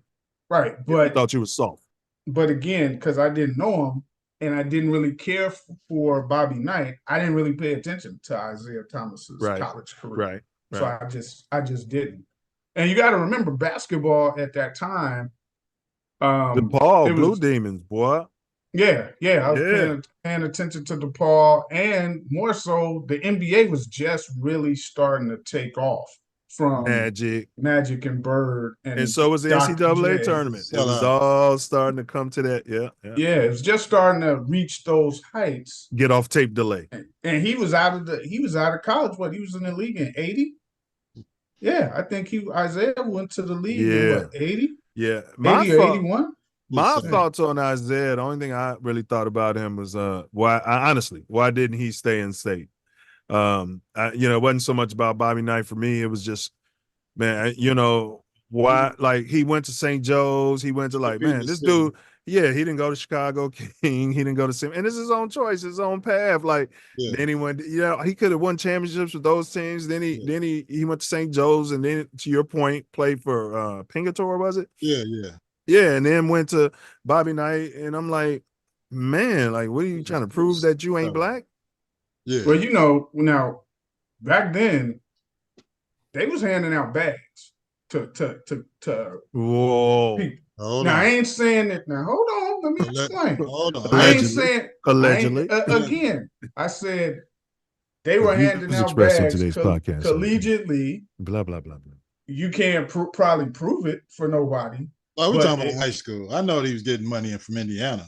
Absolutely. Oh, that's what I'm talking about. He was getting money from high school too. So they if they were giving out money, maybe they gave him the bigger bag than some. And that would be something to say about his character. He could have took the bag from one of those black schools. If you don't think Sonny Cox, well, I'm talking about college. I ain't talking about the high school. So just like how Iowa was getting a lot of people from Illinois athlete. I love so Iowa. you know that they Not the time Davis, you got to be he was getting all the athletes. Something, man. Boy, he was getting poor and stupid. Illinois was doing it too. I mean, all of the schools was doing it. Oh, they all had blazers. Go ahead, Ace, but I want to hear your take. Call him Mr. Tom. He's a friend of the program. Anytime you need something, you just give him a call. What was your take? And here's your Karen. She'll do anything you ask. But Ace, your personal Karen. Ace, what was your take? What was your thoughts? And then we're gonna jump into it, of Isaiah before NBA. Like, did you have any opinions of him? I just never really understood his trek from the West Side. Well, I mean, a better school or a safer environment, I guess, whatever. But he would have had to pass in Chicago as a hooper, and you just think that you want to compete in the city against the best players in the state. You can tell me all that crap about the going through downstate and win the championship, but the best hooping in the state of Illinois was in the city of Chicago. So I think he just avoided it. And he went to Indiana. He went to Indiana and won a championship. Did he win a state championship in high school? I don't know. I don't think they made it. If he did, it wouldn't have been like the regular state. It'd have been a smaller, It wouldn't have been like that. I can't remember. Yeah. But yeah, the city title was. I don't remember hearing them playing against Evanston. The school that used to bust y'all ass. Big ups Everett Stevens. No, they didn't bust Simeon. We beat their ass with Benji and without. And then the refs used to cheat whenever y'all played Leo. Y'all used to avoid scheduling Leo. We didn't want to play no Catholic schools because the refs how many times did y'all play schools. at Leo? How many times with the best team in the country did y'all say, you know what, we'd play y'all anywhere? How many times did your coach Bob Hambrick do that? We would play any team on a neutral court. Whenever y'all played, on a neutral. We wasn't ducking nobody. Everybody wanted to beat us. Y'all would have bust their ass. You know why they wanted to beat us? At Leo, they would have bust y'all ass at Leo. No. Man, that would have been good for Benji too, bro. They'd have been intimidated. Oh man, that would have been crazy, bro. Nah, he wasn't busting. He was not busting the Meon ass. It wasn't going on. He say nowhere, huh? No. Even the year the King beat us, this was like '89, I think. When they had Jamie Brandon in there. Yeah, we were 20 years old when he graduated. We were undefeated in the regular season. We lose the King in the city, so we don't get to go downstate. Yeah, we go play a tournament overseas, and we go like 9-0. Like, so, I mean, to beat us throughout the 80s, you had to be able to bring it. Well, y'all used to get cheated downstate. That used to piss me off. Yeah. All the Chicago teams. It wasn't just us. You came downstate, man. You had to beat the brakes off. Them out. Yeah. If it's close, you're not gonna win. And then they say the reason the black team lost is because they couldn't shoot the free throws down the stretch. After they fouled out Marcus Liberty and Ben been in foul trouble since the first 5 minutes of the game. And worse than that was football. You don't have a chance. You can't tell me a city school that won a state title in the 80s. I don't think it was one. They used to cheat against East St. Louis, but East St. Louis used to beat the brakes off people. Because they had like the whole southern community of Illinois. They beat the brakes off. The whole team. And the coach used to tell him he used to talk to him just what you saying, that they're gonna cheat and we gotta go down there and beat the brakes off of them. I read his book. I got his book. All right, so give me your take. I'll start with Ace on MJ. We're talking your thoughts of him, his pre-NBA career. You can talk about, anything. In North Carolina, Michael from North Carolina. His pre-NBA. There is no Michael Jordan before the NBA, except for when he was in North Carolina winning national championships.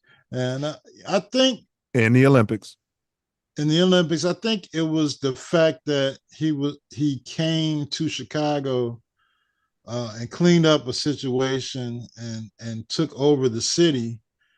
And Isaiah thought, being an NBA champion, he'd still be able to come back to Chicago.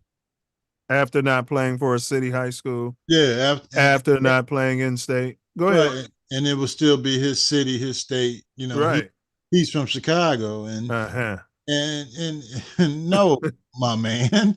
I think you know what I mean, bro? Even to that point, the final straw was walking off the court.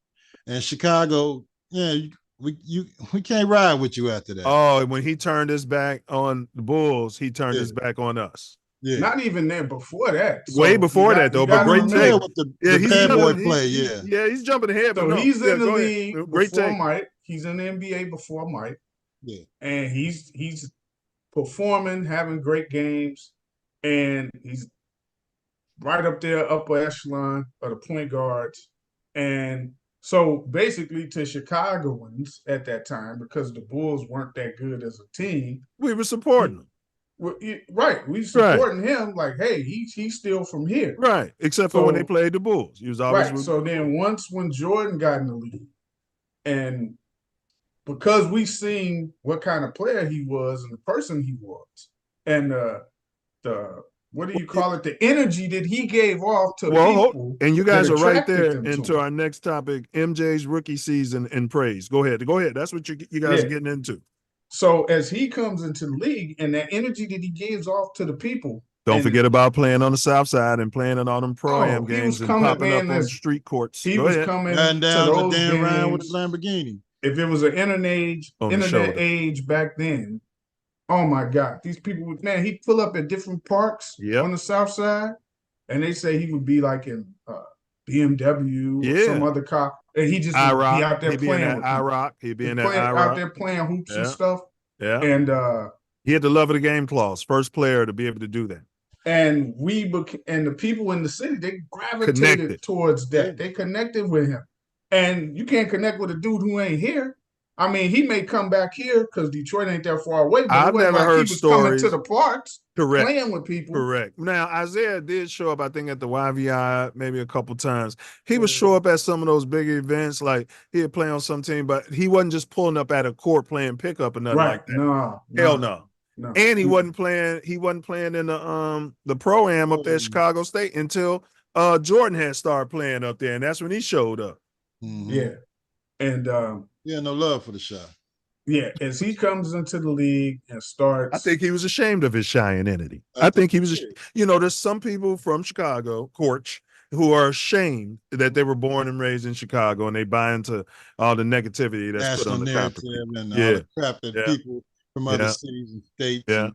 And then they love Milwaukee, shithole cities like that. Yeah. You know what I mean? All right, so now commercials and shoes. To y'all point, they give everything up to Allen Iverson. Michael Jordan had the baggy shorts at North Carolina. You know, it wasn't Michigan. Michigan took it to a bigger level, but Mike was the first one to say, I'm not wearing those tight shorts. Yeah. You know what I mean? That you're giving to Steve Kerr. I'm not putting those on. Mike had the cool knee brace, and then he had those cool sneakers, bro. That connected him to a people.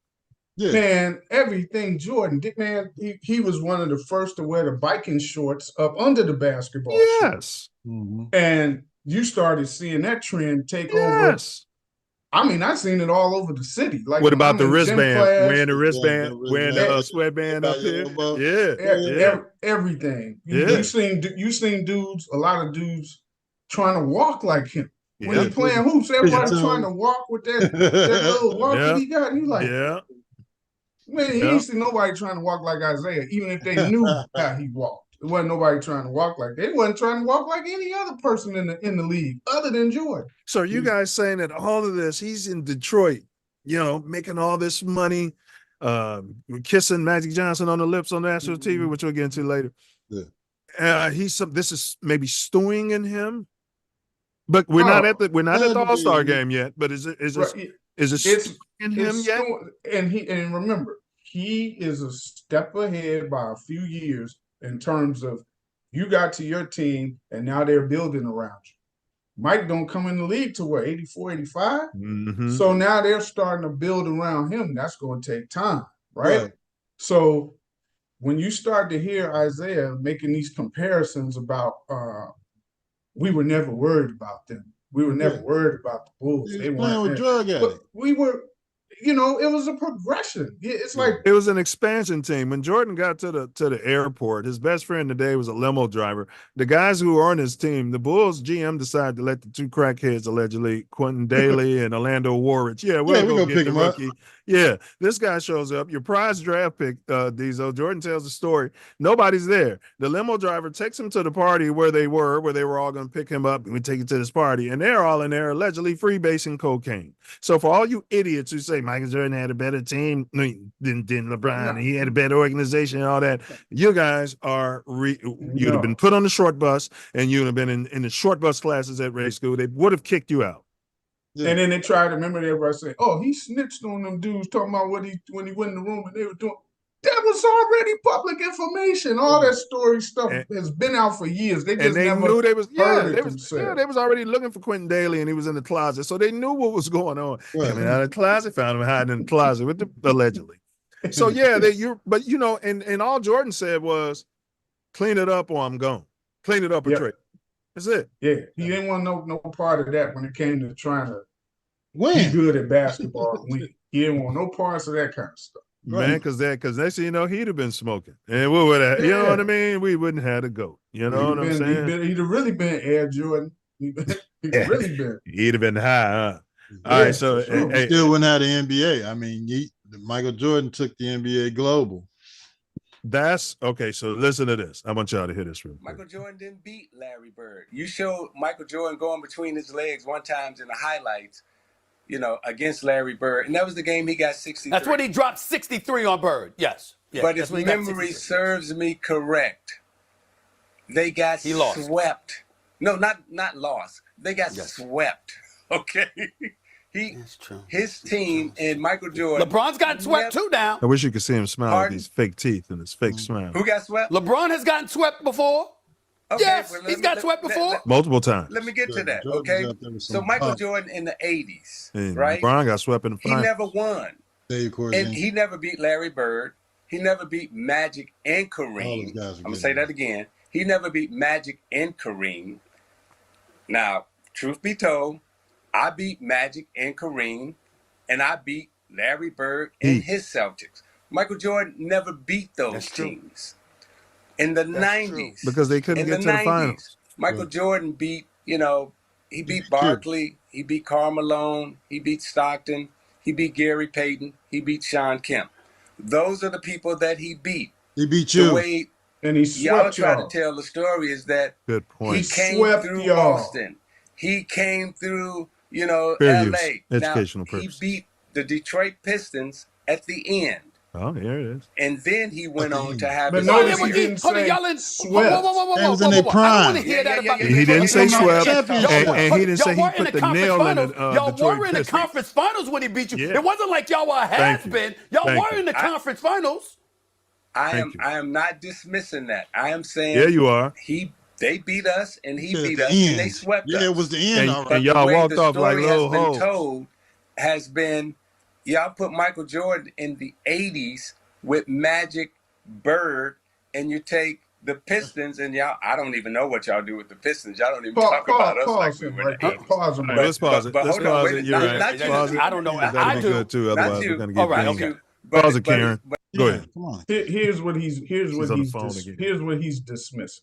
He's dismissing That what he's a Jordan's rainbow. play. What Jordan's play was in those 80s. His team wasn't better than those other teams. Like I said, it's a progression. He had a head start on him in the NBA by 3-4 years. So it's a progression to get your team better built around you.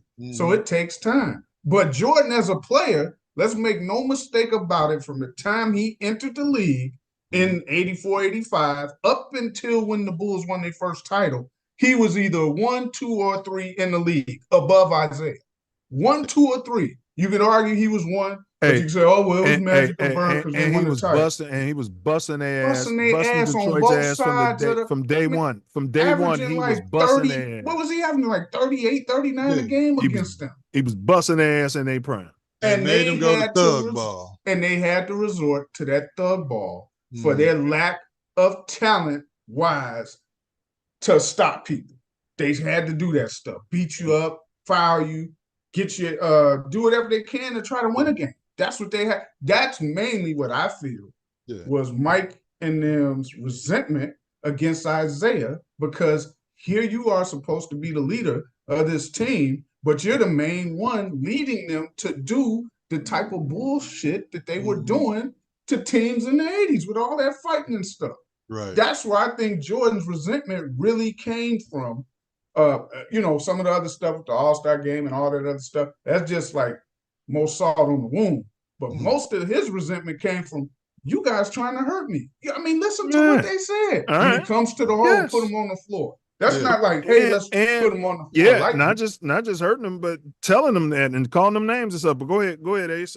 But Jordan was taking it like, man, it's a league. I got to work my way through it. You know what I'm saying? But go ahead, Ace. Stronger. He got mentally stronger and physically stronger enough to get past them. Yeah. And once they got past them, or once they got to the conference finals and swept their ass, it was the end. That, as Isaiah said, toward the end, it was the end. Y'all was defending NBA champions when they kicked y'all ass and went on and won the championship. Were they 2-time defending Indian at that time? Yeah. Yep. Yeah. And he's talking about it. They got. But that's what I'm saying. We ended it. Yeah, we ended it. Yeah, we put them out if of they their would have went misery. on and won, just like the Lakers team he talking about. They got to the finals. And it was all their veterans. Nobody was expecting the Bulls to bust their ass. Damn, they swept them. Yeah. Should have swept. Yeah. Lucky 3 by Perkins. Yeah. All right, let me play some more and then go ahead. Yeah, Diesel. play it. No, go ahead, play it. All right. It's almost finished. But it goes Magic, Bird, Jordan. And all I'm saying is in the 80s, what I remember in the 80s, it was Philadelphia with Dr. J, Magic, Kareem, Bert, Michael Jordan. He was a non-factor. What? In the 80s in terms of his basketball team. Now wait a minute. Let me give him his credit. Okay. Let me give him his credit. A non-factor. Because he was MVP. The best year that he had Oh my God. he was the MVP. He sound like of the Diesel league. talking about And the JF1. defensive player of the year, I believe that was in 88. Yes. We 88. beat them 4-1. I'm gonna say that again. 4-1. Defensive player of the year was they won before one that. May I game. respond? Voted before the playoffs. Please go May I ahead. respond? He's a hater. Stephen A's response. Yeah, he all of what he's saying is like, you know how a person starts to get older and then they feel that they haven't gotten enough credit for what they've done in their career. So then you try to go out and attack the person that's the most known or the person that took most of your shine, and then you go ahead and try to justify by putting them down and trying to put what your accomplishments were above them. And it just really makes you look like a hater. Yeah, it really does. It just totally makes you look like a hater. I love the way that Jordan has no response to any of it. And he just keeps talking and keeps talking and keeps talking and making himself look more like an idiot every time he comes out and says something about Jordan. Well, when did said when Jordan said remember when he called him an asshole in the last Well, dance? hold on, we're getting there. Hold it. Oh, when did y'all become aware of the feud and what started? Because we're kind of right there. So from when did you actually become aware of it? Like, man, there's some beef. Like, for me, it was the All-Star game. That's when I think for me it was after that. I think it was like when we were playing them at one. I don't know if it was the first year that we played them in the playoffs or that next year that we played them in the playoffs.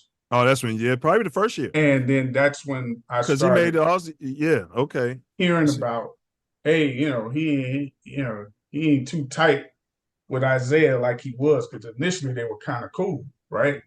But then, I think they were somewhat cool. They weren't like enemies, because remember, I think he respected him more. Mike respected Isaiah, but he didn't know that. He didn't know Isaiah was harboring this little man crush from the jump. Like, we just broke down what was stewing in him now, and maybe why. But Ace, like for me, what I remember, the Pinks, it's always divide and conquer. At the All-Star game, they went big with the negative media cycle that allegedly Michael Jordan had gone into the elevator and Isaiah was on there, and Isaiah spoke to him, and Isaiah and Mike ignored him. And according to Mike, it was 100% opposite. Mike said he came in, he said hello, and Isaiah didn't say nothing. And Mike said he didn't think nothing of it. Like, he said he thought, all right, I'm a rookie, and this is just what it is, and I got to prove myself. Mike also said he stayed in his room that whole time, and people thought he was being standoffish and big-headed. He said because he was a rookie, had never been through the process before, none of his teammates were there, he didn't know nobody. So he just stayed in. He said he didn't want to get in trouble, put himself in a position he didn't want to be in, out partying. None of his people around him. Mike was smart, you know what I mean? He ain't got his guys with him. I'm chilling. When not as you saw, as he got older and got his position in the league, wherever he went was a party. So it's a lot of stories. And you know what? That Isaiah man, he could have the little cuff Mike is what he should have did. The shots that he received, as a rookie and All-Star game. Man, you could have made up those things later on. You could have been like, hey man, we put him through a little rookie hazing. It wasn't no big deal. All. Yes, you say him, he don't take no accountability. He lies about everything. They froze him out. He went on a campaign and they froze Mike out. It was one of Mike. I think he had like so few points that it made no sense. Mike's too good. Mike never plays a game where he doesn't. And it would have been, hey, they did that rookie hazing. We understand. No big thing. Over and now, brother, little brother. Yeah, it wouldn't have been no big thing. But you top that off with what the Pistons started doing physically, trying to hurt people, right? It wasn't like they trying to give you just fouls or hard. No, they were trying to hurt you, putting you to the floor. Lucky then, man, I'm surprised there wasn't more people injured. And they were saying they were trying to do it. Yeah, I'm surprised there wasn't more people in the league injured from the fouls and stuff that they used to do. They was, but they were men. We were men. They would play through their injuries. They play at 80%, 75%. They weren't talking about, I want to play for 40 years and become the GOAT. All right, but I want to read this quick article, y'all. I think it's important. The feud between Michael Jordan and Isaiah Thomas. All right. Something here. Okay. There are a lot of layers to the long-standing feud. While the origin of this beef has been debated for decades, one former teammate of the Bulls believes that the root of this dispute was all about territory. One popular theory is that Thomas conspired to freeze out Jordan during the 1985 All-Star game. Jordan started the game as a rookie, but ended up with only 7 points. I was going to say 7. However, Thomas has long denied that, to your point, Diesel, saying that it never happened. Regardless of whether there was truth to the accusation or not, the seeds of animosity were planted then and only grew through their battles in the Eastern Conference and even up to the selection process of the 1992 Dream Team, where Thomas believes Jordan played a key role in keeping him off the team. He's in denial. Former Bulls big man Sad Sellers, who played for the Bulls for 3 seasons, believes the beef between the two NBA legends is all about territory. Thomas, after all, is the proud son of Chicago, born and raised there before getting selected by the Pistons in '81, Diesel. Jordan, on the other hand, is a North Carolina native who eventually made Chicago his own during his unforgettable stint with the Bulls. Sellers, who ironically played with Thomas later in his career, said this struck a nerve with the speedy guard. There's jealousy in this game, and when you peel back the layers of the onion, a lot of it is territorial. I can't imagine what that felt like for Zeke to have an outsider come in and have the entire city behind him. And then it became the world. I'm adding that.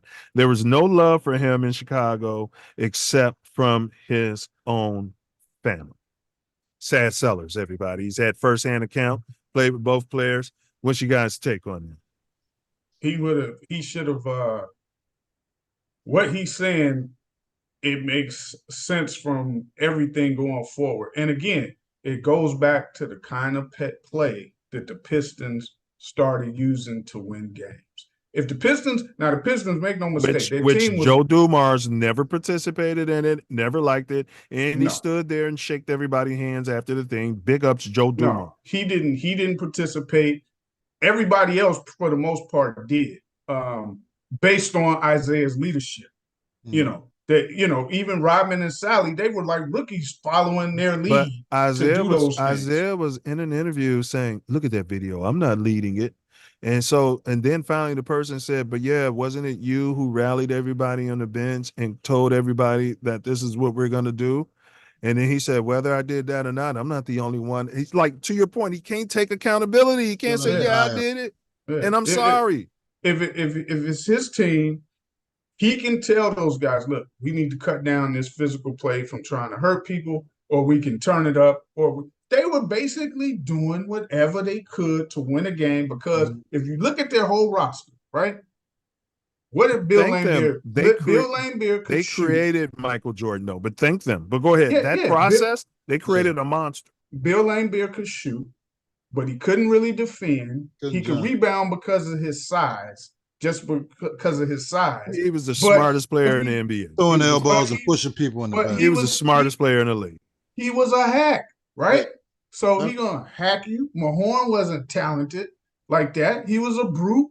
And they were the main 2 brutes on that team. The main thing was their 3 guards were their offense. Vinnie Johnson, Isaiah Thomas, Joe Dumars. They were pretty much their offense. Microwave, come off the bench and light your ass up. Dennis and Sally provided energy and defense and rebound. And they would hack. Microwave would have started on the Golden State Warrior team that won 73 games. They would hack you based on instructions from them. Go ahead and take them out. No, we put them to the floor. That was instructions from them. You know what I'm saying? And the head coach. Because ultimately he's responsible. James Edwards, he was doing hack stuff too, even though he could get some points in the post. Yeah. And then they did get Mark Aguirre after Adrian Dantley. You can't forget that. They did get Mark Aguirre after Adrian Dantley. He provided some offense. Yeah, but they did AD wrong. And that was again Isaiah Thomas being a little B. He wanted Yeah. AD was supposed to have got that ring with them, man. But his leadership as far as that team, how they were, and to me, they were good enough where they didn't need to do the type of dirty play that they were doing. Now, I think they might have only won 1 championship if they weren't like doing all that crazy stuff that they did. Yeah. I think they would have only won 1. And the league wasn't calling fouls. Yeah. They was mugging Mike and Pip. Yeah. No. I think flagrant, man, it wasn't. I don't even think flagrants were a thing back then. Yeah, go ahead, Ace. It was hard to get a flagrant. It wasn't no flagrant 2. Go ahead, Ace. I mean, you know, going back to what I stated earlier, after all of the hard fouls and rough play and trying to hurt Michael Jordan as opposed to playing basketball, even though he took it as his initiation into the playoffs and trying to get to a championship. Yeah.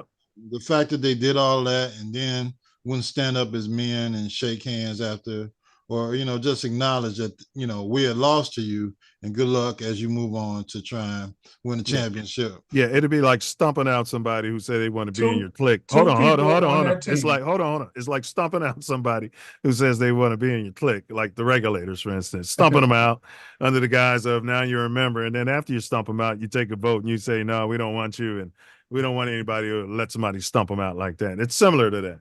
Yeah. 2 people shook hands that I'm for sure. Joe Dumars and John Sally. John Sally. The Sally wasn't really a bad guy. Anything he did bad, it was under their instruction. You know what I'm saying? He was a rookie. He ain't really know him that. and Rodman. They weren't doing it on their own. Rodman was hard fouling. Rodman was part of that shit. Well, but he was. Rodman was dirty as hell. It was based on the leadership. Though. Yeah, they were telling all the way from the GM, and we got to figure out who that GM was because that's coming straight down from that. Dude, Pat Riley did it in New York. Pat Riley did it in New York and Indiana. Yeah.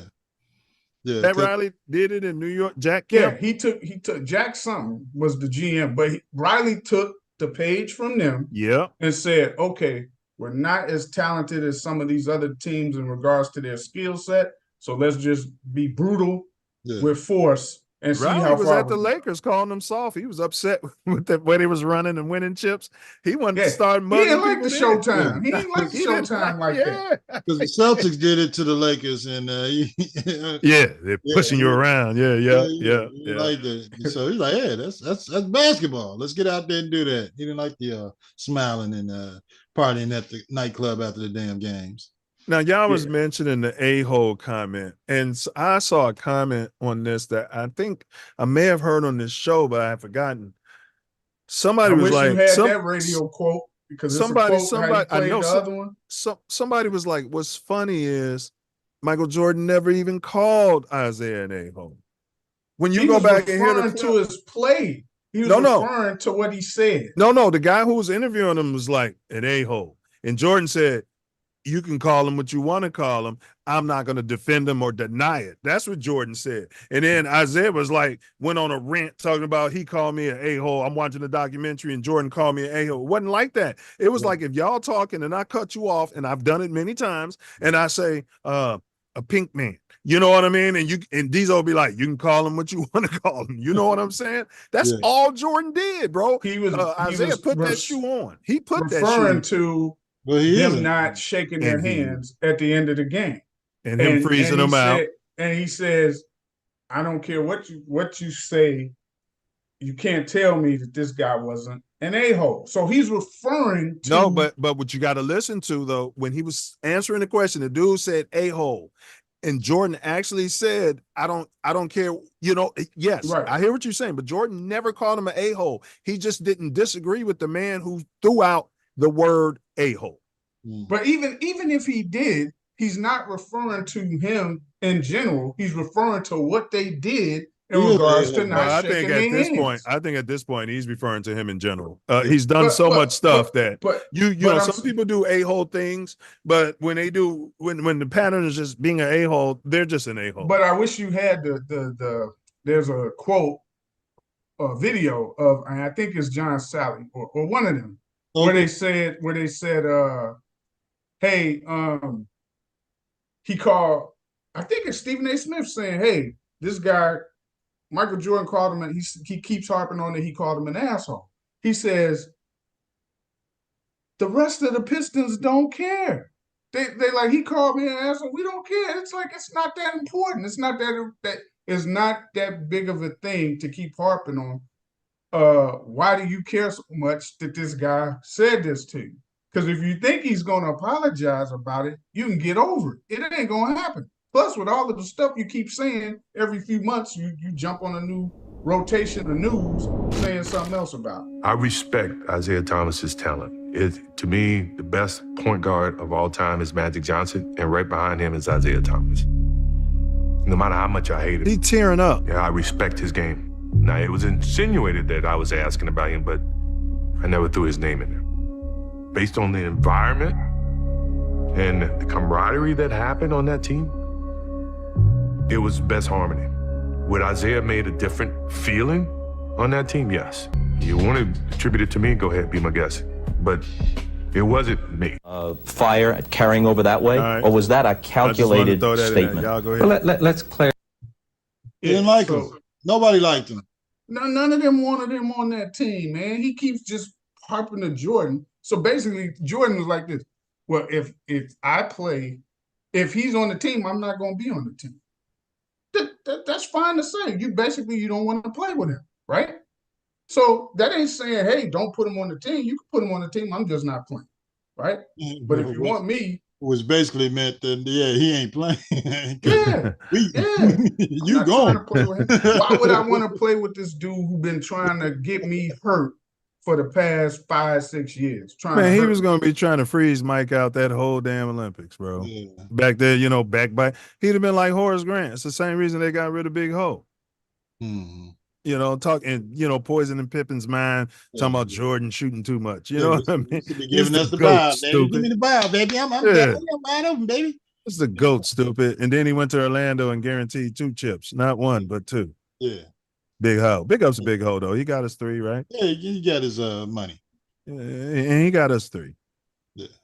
Yeah, and if we would have still had him, we probably wouldn't have got Dennis. We wouldn't have, but it worked out because Hose and he started going out on him, trying to do too much in Orlando.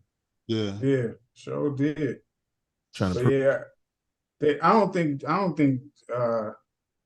I think this tiff between the two, and it's really just Isaiah, because Mike don't say much. He don't comment on stuff. Why would he talk about this? But it's gonna be, you won't be able to be fixed for the same reason that him and Scotty can't be fixed. Because you keep talking, taking these shots, and he don't forget that stuff. It's all in the media. It's all in the media. Just like him and Barkley. I mean, I assume he wants them to come and talk to him, as a man. I mean, all you people you just mentioned got his number or know where he's at. But, when you do it all through the media, that's where, Jordan draws a line, apparently. Yeah, and Barkley, what he don't realize is his tone, the way he said stuff. So you critiquing him as a GM, that's fine. But when you start saying, with the way that he said what he was saying, like he got too many kiss asses hanging around him or something, like the way he was saying it. And from what they were saying is, all Mike said was, you should have let me know before you blast me if you consider yourself my friend.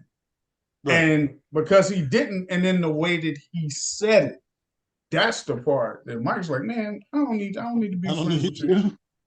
Right. I don't need no friends like that. Yeah. So he ain't spoke to him since. Yeah. Not since. So he ain't losing no sleep over.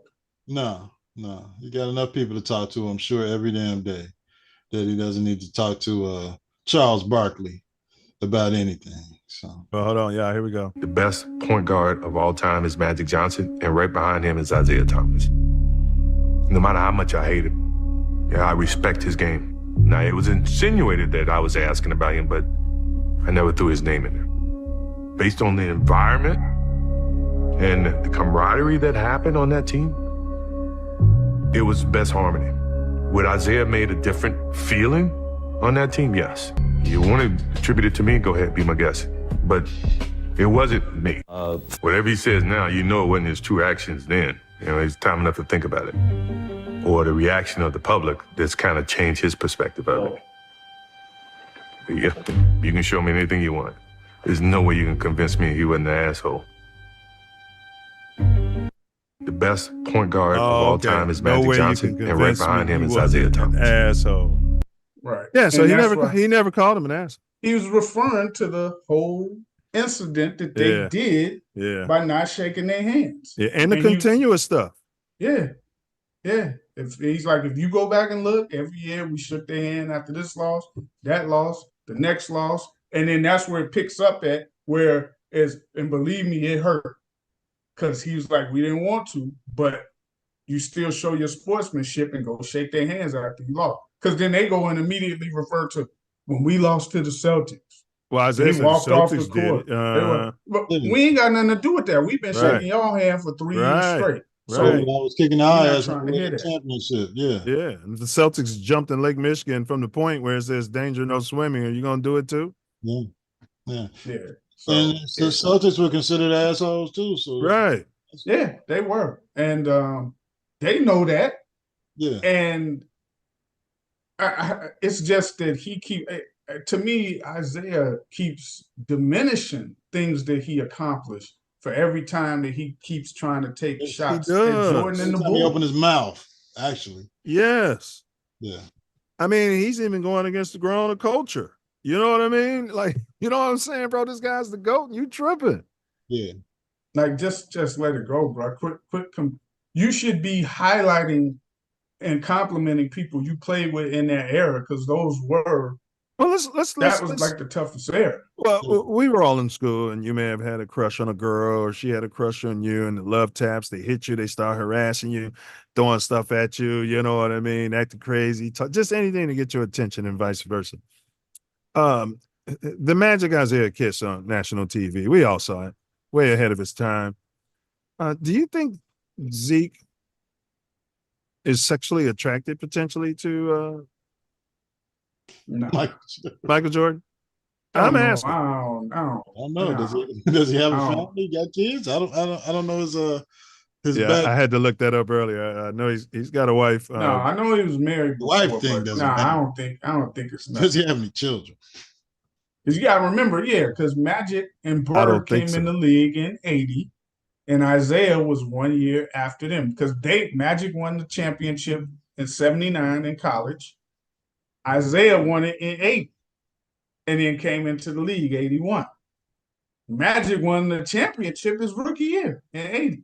So they were already. They kissed on national TV, and Isaiah almost lifted up his leg. Isaiah and Magic were already. Magic was the dominant one. Isaiah had said some things. They had beef. Isaiah teared up. You remember all that? Come on, we're not going to gloss over this. Yeah. And they came out there and kissed and made up on national TV right there in front of all the colonizers. Yeah. And Isaiah's, out of a reaction, his back foot, he almost lifted his foot up like he was a little bitch. Y'all don't remember that? I don't know about all of that. Yeah, I know I can remember when Magic busted his head on the court. Yeah. Bust the hell out of his head on the court. And he was upset because he's like, man, that's supposed to be my guy, my bro. And he up there taking a shot at me like that. Yeah, we're playing basketball. Yeah, all right, so if it's not sexual attraction, we've already broken down, I think, where the hates come from.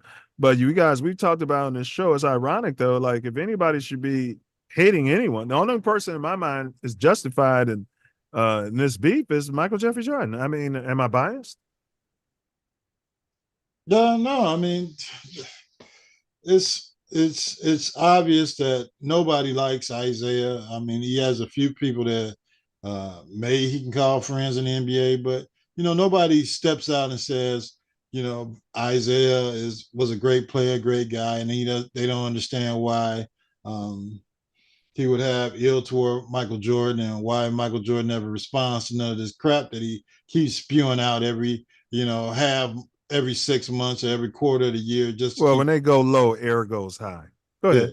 Yeah, but he's doing the thing. He's a billionaire, and he's a patriarch to the modern day NBA, and he's a champion. He doesn't have to talk to the likes of assholes like Isaiah Thomas, and that's probably his stance, and that's the way it's gonna stay. Think back to the 90s. They actually let Isaiah. He used to call the damn Bulls games when they would be on NBC. He was one of the commentators. Think back to that. Yeah. And he was hating the playoff games. He was fucking one of the commentators on the thing with Marv Albert and whoever else. Isaiah would be commenting on the game. Over there, and Jordan wouldn't talk to him. And think about he couldn't go over there and get no tidbit from him. He couldn't be like Ahmad Rashad. What if Isaiah would have been on that dream team? Man, what if Chuck Daly was the coach. What How the fuck if did he? I just thought about that. How did he even get the coaching job for that what dream if team? Isaiah had come to the Bulls in his prime and played with instead of Rodman, we had Isaiah, Jordan, and Pippen. Ooh, perimeter, we would kill him, but inside we'd have problems because remember, Rodman was guarding power forwards. Oh and yeah, Jordan centers. always needed a power forward. That's what he told the Yeah. Bulls when he came back. Y'all gotta give me a power forward. And when I got Yeah, D-Rod, we'd have killed him on the perimeter, but we'd have got killed inside because we Coach wouldn't couldn't have make had. Coach couldn't make that slave keep his shoes on. His feet were sweating out there. They bred him wrong. You remember he was in San Antonio out there in Texas, and they was trying to get that boy on the court, and that boy had to put his shoes on. You remember, and that's why they didn't like him no more. Pop didn't like that, so the Bulls got him on the cheap. If we would have had, Pop. Like to pop out if Isaiah was on that dream team, that Chuck Daly was the coach, man, yeah, Jordan definitely wouldn't have been on that team. The more I think about it, like, you got the head coach from the Pistons and this dude. Nope. But Jordan said, listen, they used Jordan as a pundit for that. They were all saying, yeah, this won't be good. Like the organization was saying Jordan probably won't want to play with Isaiah. I think a lot of people was Jordan trying to say it was bigger than him. A lot of people didn't want to have nothing to do with him, except for maybe Magic Johnson and anybody who was from the Pistons. I think Chuck Daly probably didn't quit. Ultimately, it should have been Chuck Daly's decision. So Isaiah should be talking to his coach about why he wasn't on that team. Right. Chuck Daly could have said, well, I'm not coaching if Isaiah ain't on this team. I would have said that for my dog. I promise you I would have said that for my dog. He should have said that for his dog because I would have said it. They'd have removed Chuck Daly. They'd be like, oh, okay, we got somebody else to replace your ass. You ain't got to do it. They'd have got him rid of him real quick. Phil got a trained chimp to coach this damn team. Doug Collins, can you come over here? We don't need you. We don't need you. If he tried to hold up his chest like, I need my guy on the team. I remember Magic didn't like him at the time. At that point. Yeah. At that time, they were into it. Magic and that's was like, the thing. I don't want him on the team. He's in denial. Magic might have orchestrated. So if he's not Magic said, just like Scotty said, I didn't want him on the team. Correct. Magic said, I didn't want him on the team. Correct. So and told them that he didn't want him on the team. So if he's got a man crush on Magic, I don't see why it's so far-fetched to think that he's probably got a man fetish for Michael Jordan. I don't know about his proclivities. Yeah, I don't know about all of that. All I know is he got hate. Does he have a mustache or a white wife? He doesn't have a mustache and he doesn't have a white wife. You do the math. 1 times 1 is 2. Hey. But here, final words, Diesel. I'm going to start out with whatever you was about to say, but if you had to make a statement man to man to Isaiah Thomas as a friend and a fellow Chicagoan / Chiracian, put that in your final words. What would that statement be? My bad. That would be my bad. I've held this particular grudge or whatever for whatever reason, and he could explain it in his statement. No, you're making a statement to Isaiah Thomas. You're making a statement to the man Isaiah Thomas right now about this whole situation. What would you say? If I'm making this statement to him, I would say you can come out and say, my bad. You made this mistake over these years for this particular reason as to why you ended up getting in this rift or feeling underappreciated because of Jordan and his likeness throughout the city and the world. And just try to, be apologetic to where you show embrace for some of the stuff that you said and everything, and see if you can possibly squash it. Because every time, and I would definitely tell him to cease fire with any kind of attacks. Because now, anytime he critiques his game or LeBron's or people in comparison to Mike, people already see that he has a narrative where it's not going to be favorable to Jordan, even if that's his actual true feeling of the situation. They're not going to look at it like that. Yeah, they think like he's got an agenda against him. So he definitely wants to. I would tell him, hey, you want to try to remove that. It's not worth it. It's taking points. It's taking things you've accomplished to not look as good as they actually are. Great. Now give me your statement. Your same thing. You're talking to Caleb Williams. And I'm giving him a statement to say anything right now, where he is, any words of encouragement, any advice for the season, being a Bear, halter tops, you know what I mean, wearing Merces, you know.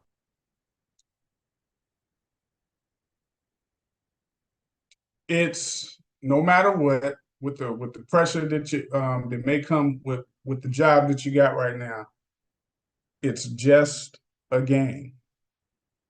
If you rely on that type of thinking that it's just a game, it should flow more easily for you. You won't have as much pressure, and I feel that you're probably more likely to succeed.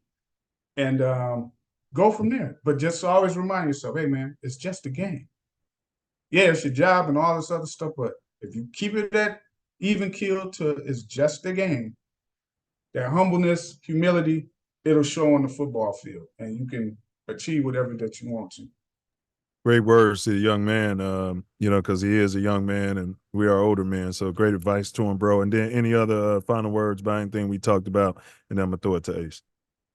Anything else I got? Nah, baseball is pretty much done. I'll mention this. There's an upcoming baseball game at the Sox Park later this month. You can look it up, Ace. What's it called? Shithole Park? What's it called?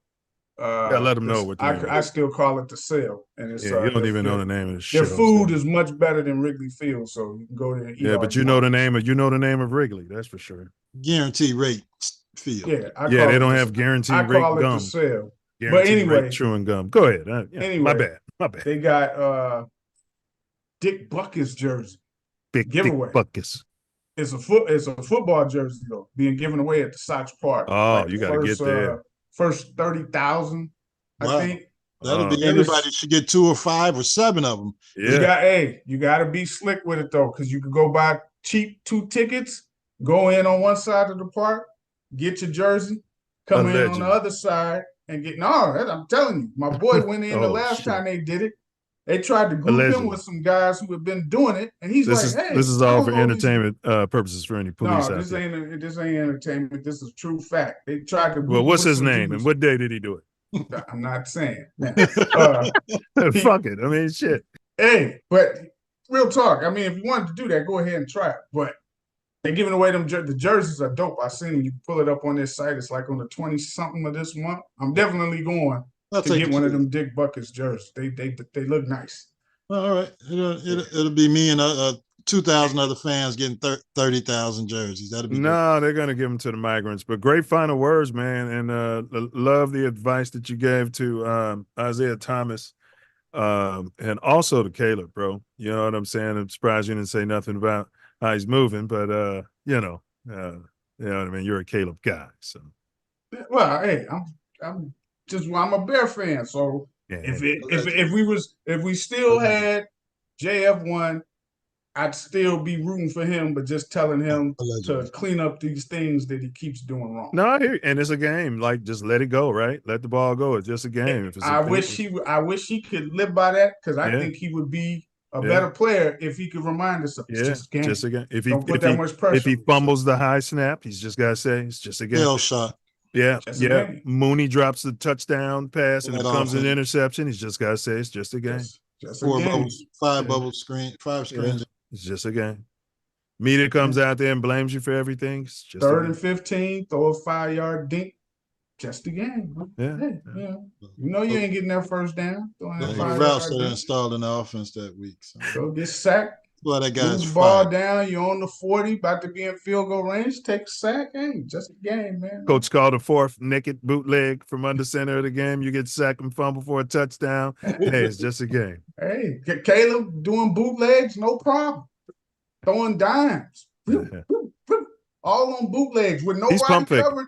Nobody covering that end. Yeah, he's a generational talent. Nobody ever said Justin was once a generation talent. Jane Daniels was doing it.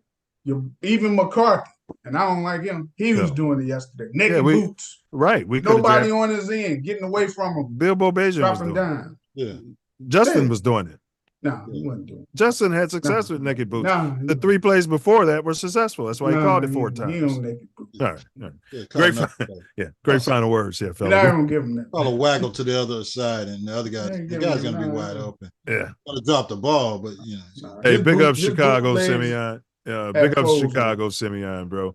But if you was at Ray, you'd have been in short classes, and they would. Leo wasn't beating us, bro. And you wouldn't have been funneled into Kenwood. Leo wasn't beating us. Neither was Eisenhower. They'd have funneled you into Chicago Phillips unless your parents could have afforded. They wasn't beating us, man. I know it hurts because I was at the Neon and you was at. Or you was going to be on the street selling bags. I know it. Y'all wasn't beating us. But you weren't going to be at Ray school. Yeah. Enough of him. All right, yeah, fella. Your final words. If you had to make a statement to Zeke, all right, as a friend or fellow Chicagoan, what would that be? And then after that, same messaging for Caleb. He's new to the city. He's a young man. As far as Zeke is concerned, I would just tell him that you've thrown too much fuel on the fire at this point, probably to repair your repair your relationship with Michael Jeffrey Jordan. He's moved on in his life to his 60s, and you're approaching 60 something. You're in your 60s as well. To have beef and animosity about things that during your playing career, that's like, still being mad at the guy that took your lunch money or beat you in grammar school, or being mad at the guy who you were bullying and taking his lunch money, and then he beat the brakes off your ass one day. Yeah, I mean, that was a lesson that you learned, and life moves on. Hopefully he was better for it and you're better for it, but let it go. Let it go. Don't just jump on every topic, Michael Jordan, and be the devil's advocate, because he is the man in your town. He doesn't even want to be the man in Chicago. This is just where he won his championships at. He's gone. He went back to North Carolina. Now he's living wherever the hell he lives with his new wife and family. He's moved on from his old family. So. And the city still loves him more than you. The city and the NBA and the world still loves him because he doesn't. Well, what's the Isaiah Thomas Foundation doing similar to the Bo Jackson Foundation, who's not from the city in the city of Chicago? You see any Isaiah baseball or basketball foundations in the city? Yeah, I haven't seen any Isaiah camps or foundations. Not that there aren't any. I just haven't. I'm not aware of him giving back to the city of Chicago. I don't know what he does in Detroit or wherever the hell he lives now.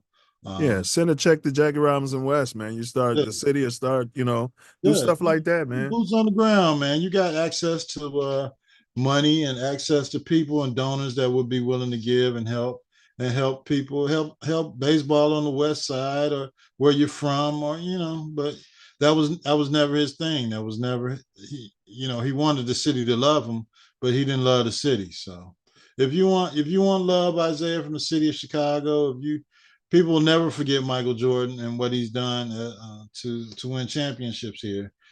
So if you want to be revered and people that recognize you in the city of Chicago again, put boots on the ground, man. Come here, even if you start out with the highbrow events like Obama's library, then just come on to a baseball game here on the South Side. Go to one on the West Side. Help some of these independent leagues that's trying to keep these kids off the street. Small stuff. Just show up. You're a celebrity, and you got access to things that can help the people in the city of Chicago. So that's what I was saying. Use your and I'll add. They'll stop jeering at you when you stop jeering at their hero. Yeah, absolutely.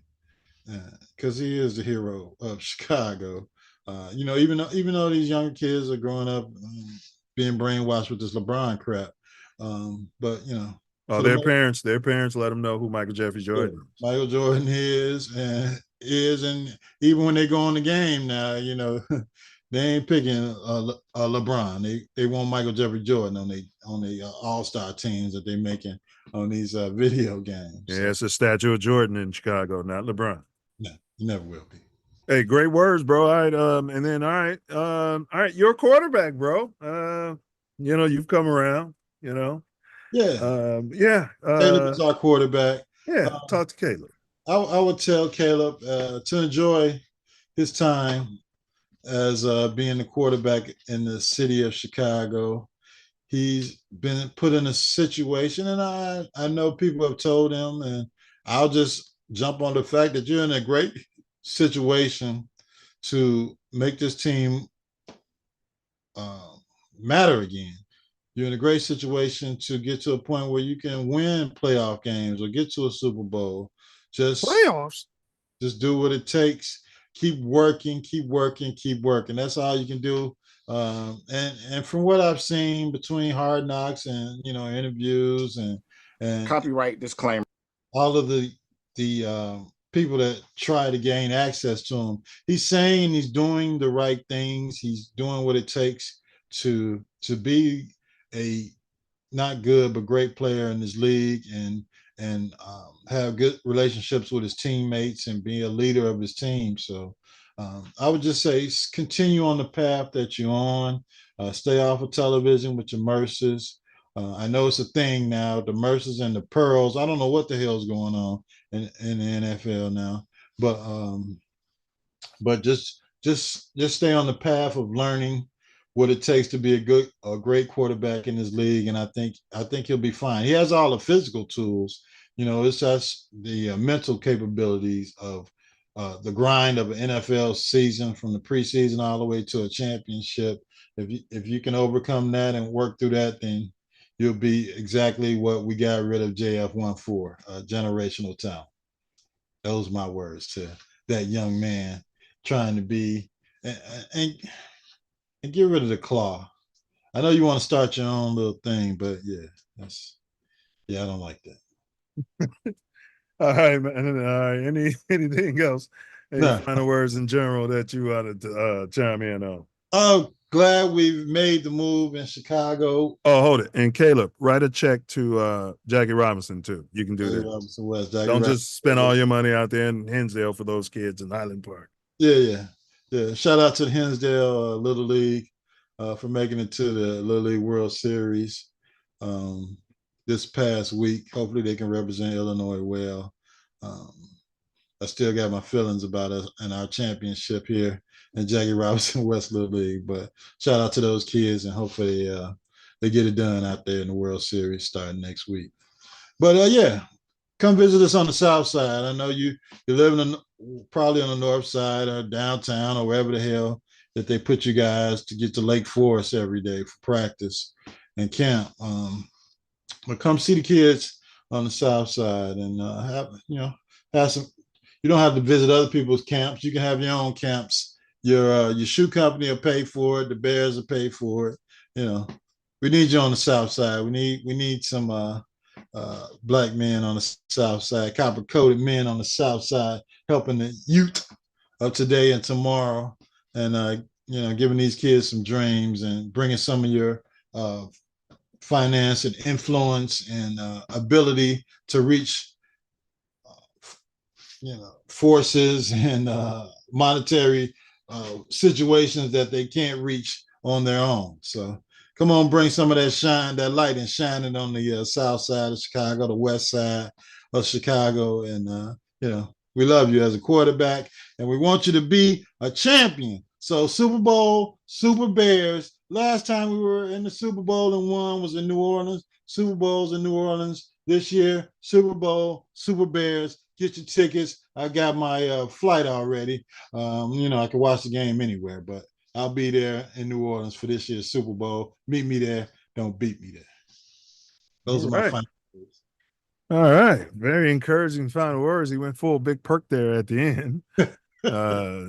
Big Chicago Bear, Homer meathead, but hey, I'm here for it. Super Bears. I'm here for it. All right. My words to Isaiah Thomas is accountability, man, like to Aces and everybody's point. You're old, and that's eating at you as you get older, and you got to be able to let that go. You definitely don't want to take that to the grave with you, in my opinion, good brother. Forgive and forget, whatever it might be. You know, at the end of the day, like we don't even cover topics like this on TATN because it's brothers against brothers, you know. Not a good look. Being from a city with so much violence, nonstop violence, that should matter. I'd like to hear a lot more spewed from your mouth about this. Even on these public platforms, you know, you could be like, man, they're killing each other, and here's the foundation I started or someone started, and man, y'all could support, you know, that kind of thing, bro. It'd be a lot more like if you want to get the city, um, that would mean so much. Keep Michael Jordan's name out your mouth if you can't say nothing good about him, but you're a grown man, you do what you want. You would have a statue, though, had you won that national championship you won in Indiana. Had you won that at DePaul or, say, University of Illinois, by now they would have erected you a statue. So that's something to think about. Caleb. Love you, bro. Man, when I analyze quarterback play, you play just like I did at Drop Dead Gorgeous William H. Ray School. All right. You wouldn't have seen the claw. Just talking to you, man to man, you know. Do you, bro, but go Bears.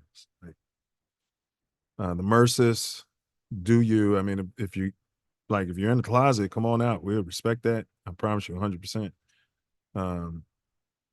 You know, I would say this, though, because nobody cares, really.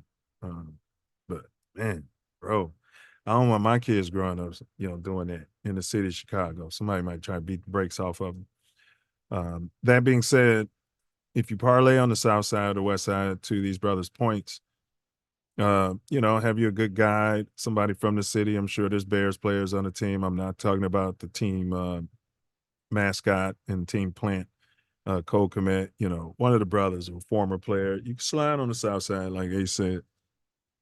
There's good areas, you know, where you could be safe and, you know, pop up. See, what made our heroes, where everybody loves walking paper, that's Walter Payton, is because he's literally the man of the year. You know, I could tell you stories about meeting Walter Payton just being out, you know. I could tell you, well, I was at Drop Dead Gorgeous William H. Ray School, but still, it's on the south side. Muhammad Ali there. He would be talking to the copper colored kids, you know, telling us we can do all of that. That goes a long way, man. That's really the way you get the city to embrace you in light of all of the violence and poverty and dismay. Those championships are going to come. Love everything about your game. You know, don't try to do it all. Don't try to do too much. Just stay upright, you know, and we should be able to get at least 9, I'm thinking 10, 11 victories this season. So, man, love everything you're doing and saying outside of the Bears. Come on, bro. Bear down, bro. Bear down. You got to learn how to say that, man. You know, get with it or get without it. Pretty much all I had. Today we delved into the complex relationship between Isaiah Thomas and Michael Jeffrey Jordan, exploring how admiration, in my opinion, has turned into one of the most infamous rivalries in league history. From the alleged freeze-out at the 1985 All-Star Game to the bitter battles between the Bulls and the Pistons, the tension between these two legends is palpable. The animosity only deepened with the exclusion of Thomas from the 1992 Dream Team, a move many said was orchestrated by none other than the GOAT. Switching gears to Bears camp, we highlighted standout performances and ongoing development of key players. Despite some rough patches earlier, the team is showing promise in that Buffalo game, as we've all been expecting them to do. So we look forward to this upcoming season. Stay tuned for more updates and insights as we continue to follow the Bears' journey and Vilas Journey's journey to Pink Heaven, none other than the NFL Hall of Fame. If you have any questions, comments, feedback, concerns, please feel free to drop a comment below. Until next time, stay safe, stay healthy, and stay loyal to the Navy orange and the black and red out there. Better out there. Hall of Fame feelers. Can we get an FGB? FGB to the ultimate fullest. That's right. And don't forget to bring your mouthpiece. Not wishing anything bad on Not Jordan Love, but yeah, you guys should start calling him Not Jordan Love. You know, it's a mouthpiece. We started that here. He's not Jordan. Not Jordan, man. Yeah. Yeah. We love Jordan, but he's not Jordan. Yeah. Let's be clear. All right. So next week, Ace, yeah, Diesel brought up something I said we should cover. He was talking about somebody hating on somebody. Maybe I'd go back through the tape. I was like, we need to cover that. Tony Gwynn. I was like, that's a whole nother show. Yeah. I forgot. I didn't write it down when he said it. Yeah, I'll go back to the tape. Whatever that was, we're going to cover that next week here on Mouthpiece Included. Go ahead. Mouthpiece Included. Yeah, everybody's welcome. You know, you can hit that link and pop up. You know what I mean? Big ups to Diesel for doing so. Tuesday on the Self-Love Show. Self-Love Show. We're continuing our riveting series, chapter 13. This one is our Dead Rapper series, 187 bars, and we're covering Julio Fulio. Rest in peace. Julio Fulio. All right. Rest in peace. R.I.P. Yeah, a lot to break down on that, and condolences to the young man's family. Another one gone too soon. And some probably said maybe not. If he was doing everything that people claim he was doing out there. Well, it's a boomerangs, people. Mouthpiece included. TATN. Yes, sir. All right. We appreciate y'all hanging out. Find yourself. You might be sliding through the west side in Cali. Oh, and that's another thing. Caleb, don't be wearing no baseball caps. And keep your baseball caps straight if you do. Your Bears caps. And don't be doing that Bears. Somebody might think you're throwing a fin up or something. But when you're out south or out west, they think it's a gang sign. It probably is a gang sign. They got so many gang signs now. We don't know all the damn gang signs. Yeah, we don't. They got so many of them. And keep your head on the swivel. Right? Yeah. And invest in a bulletproof car.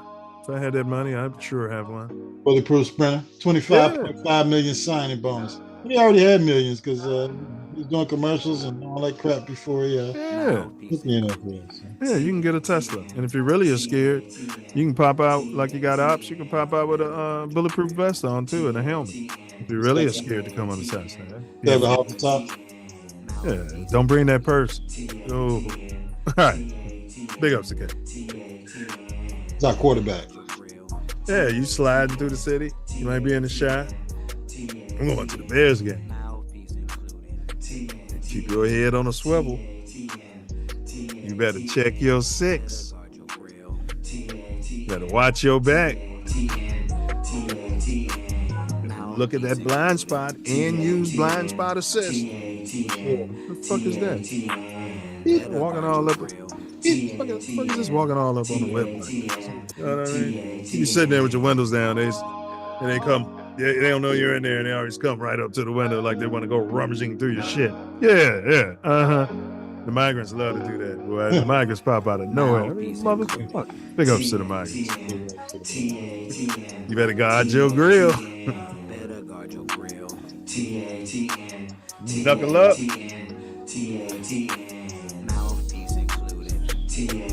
And don't forget to. And don't forget to. Get it, baby. Pull up. And don't forget to bring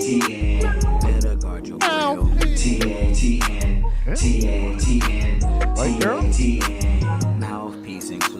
White girl?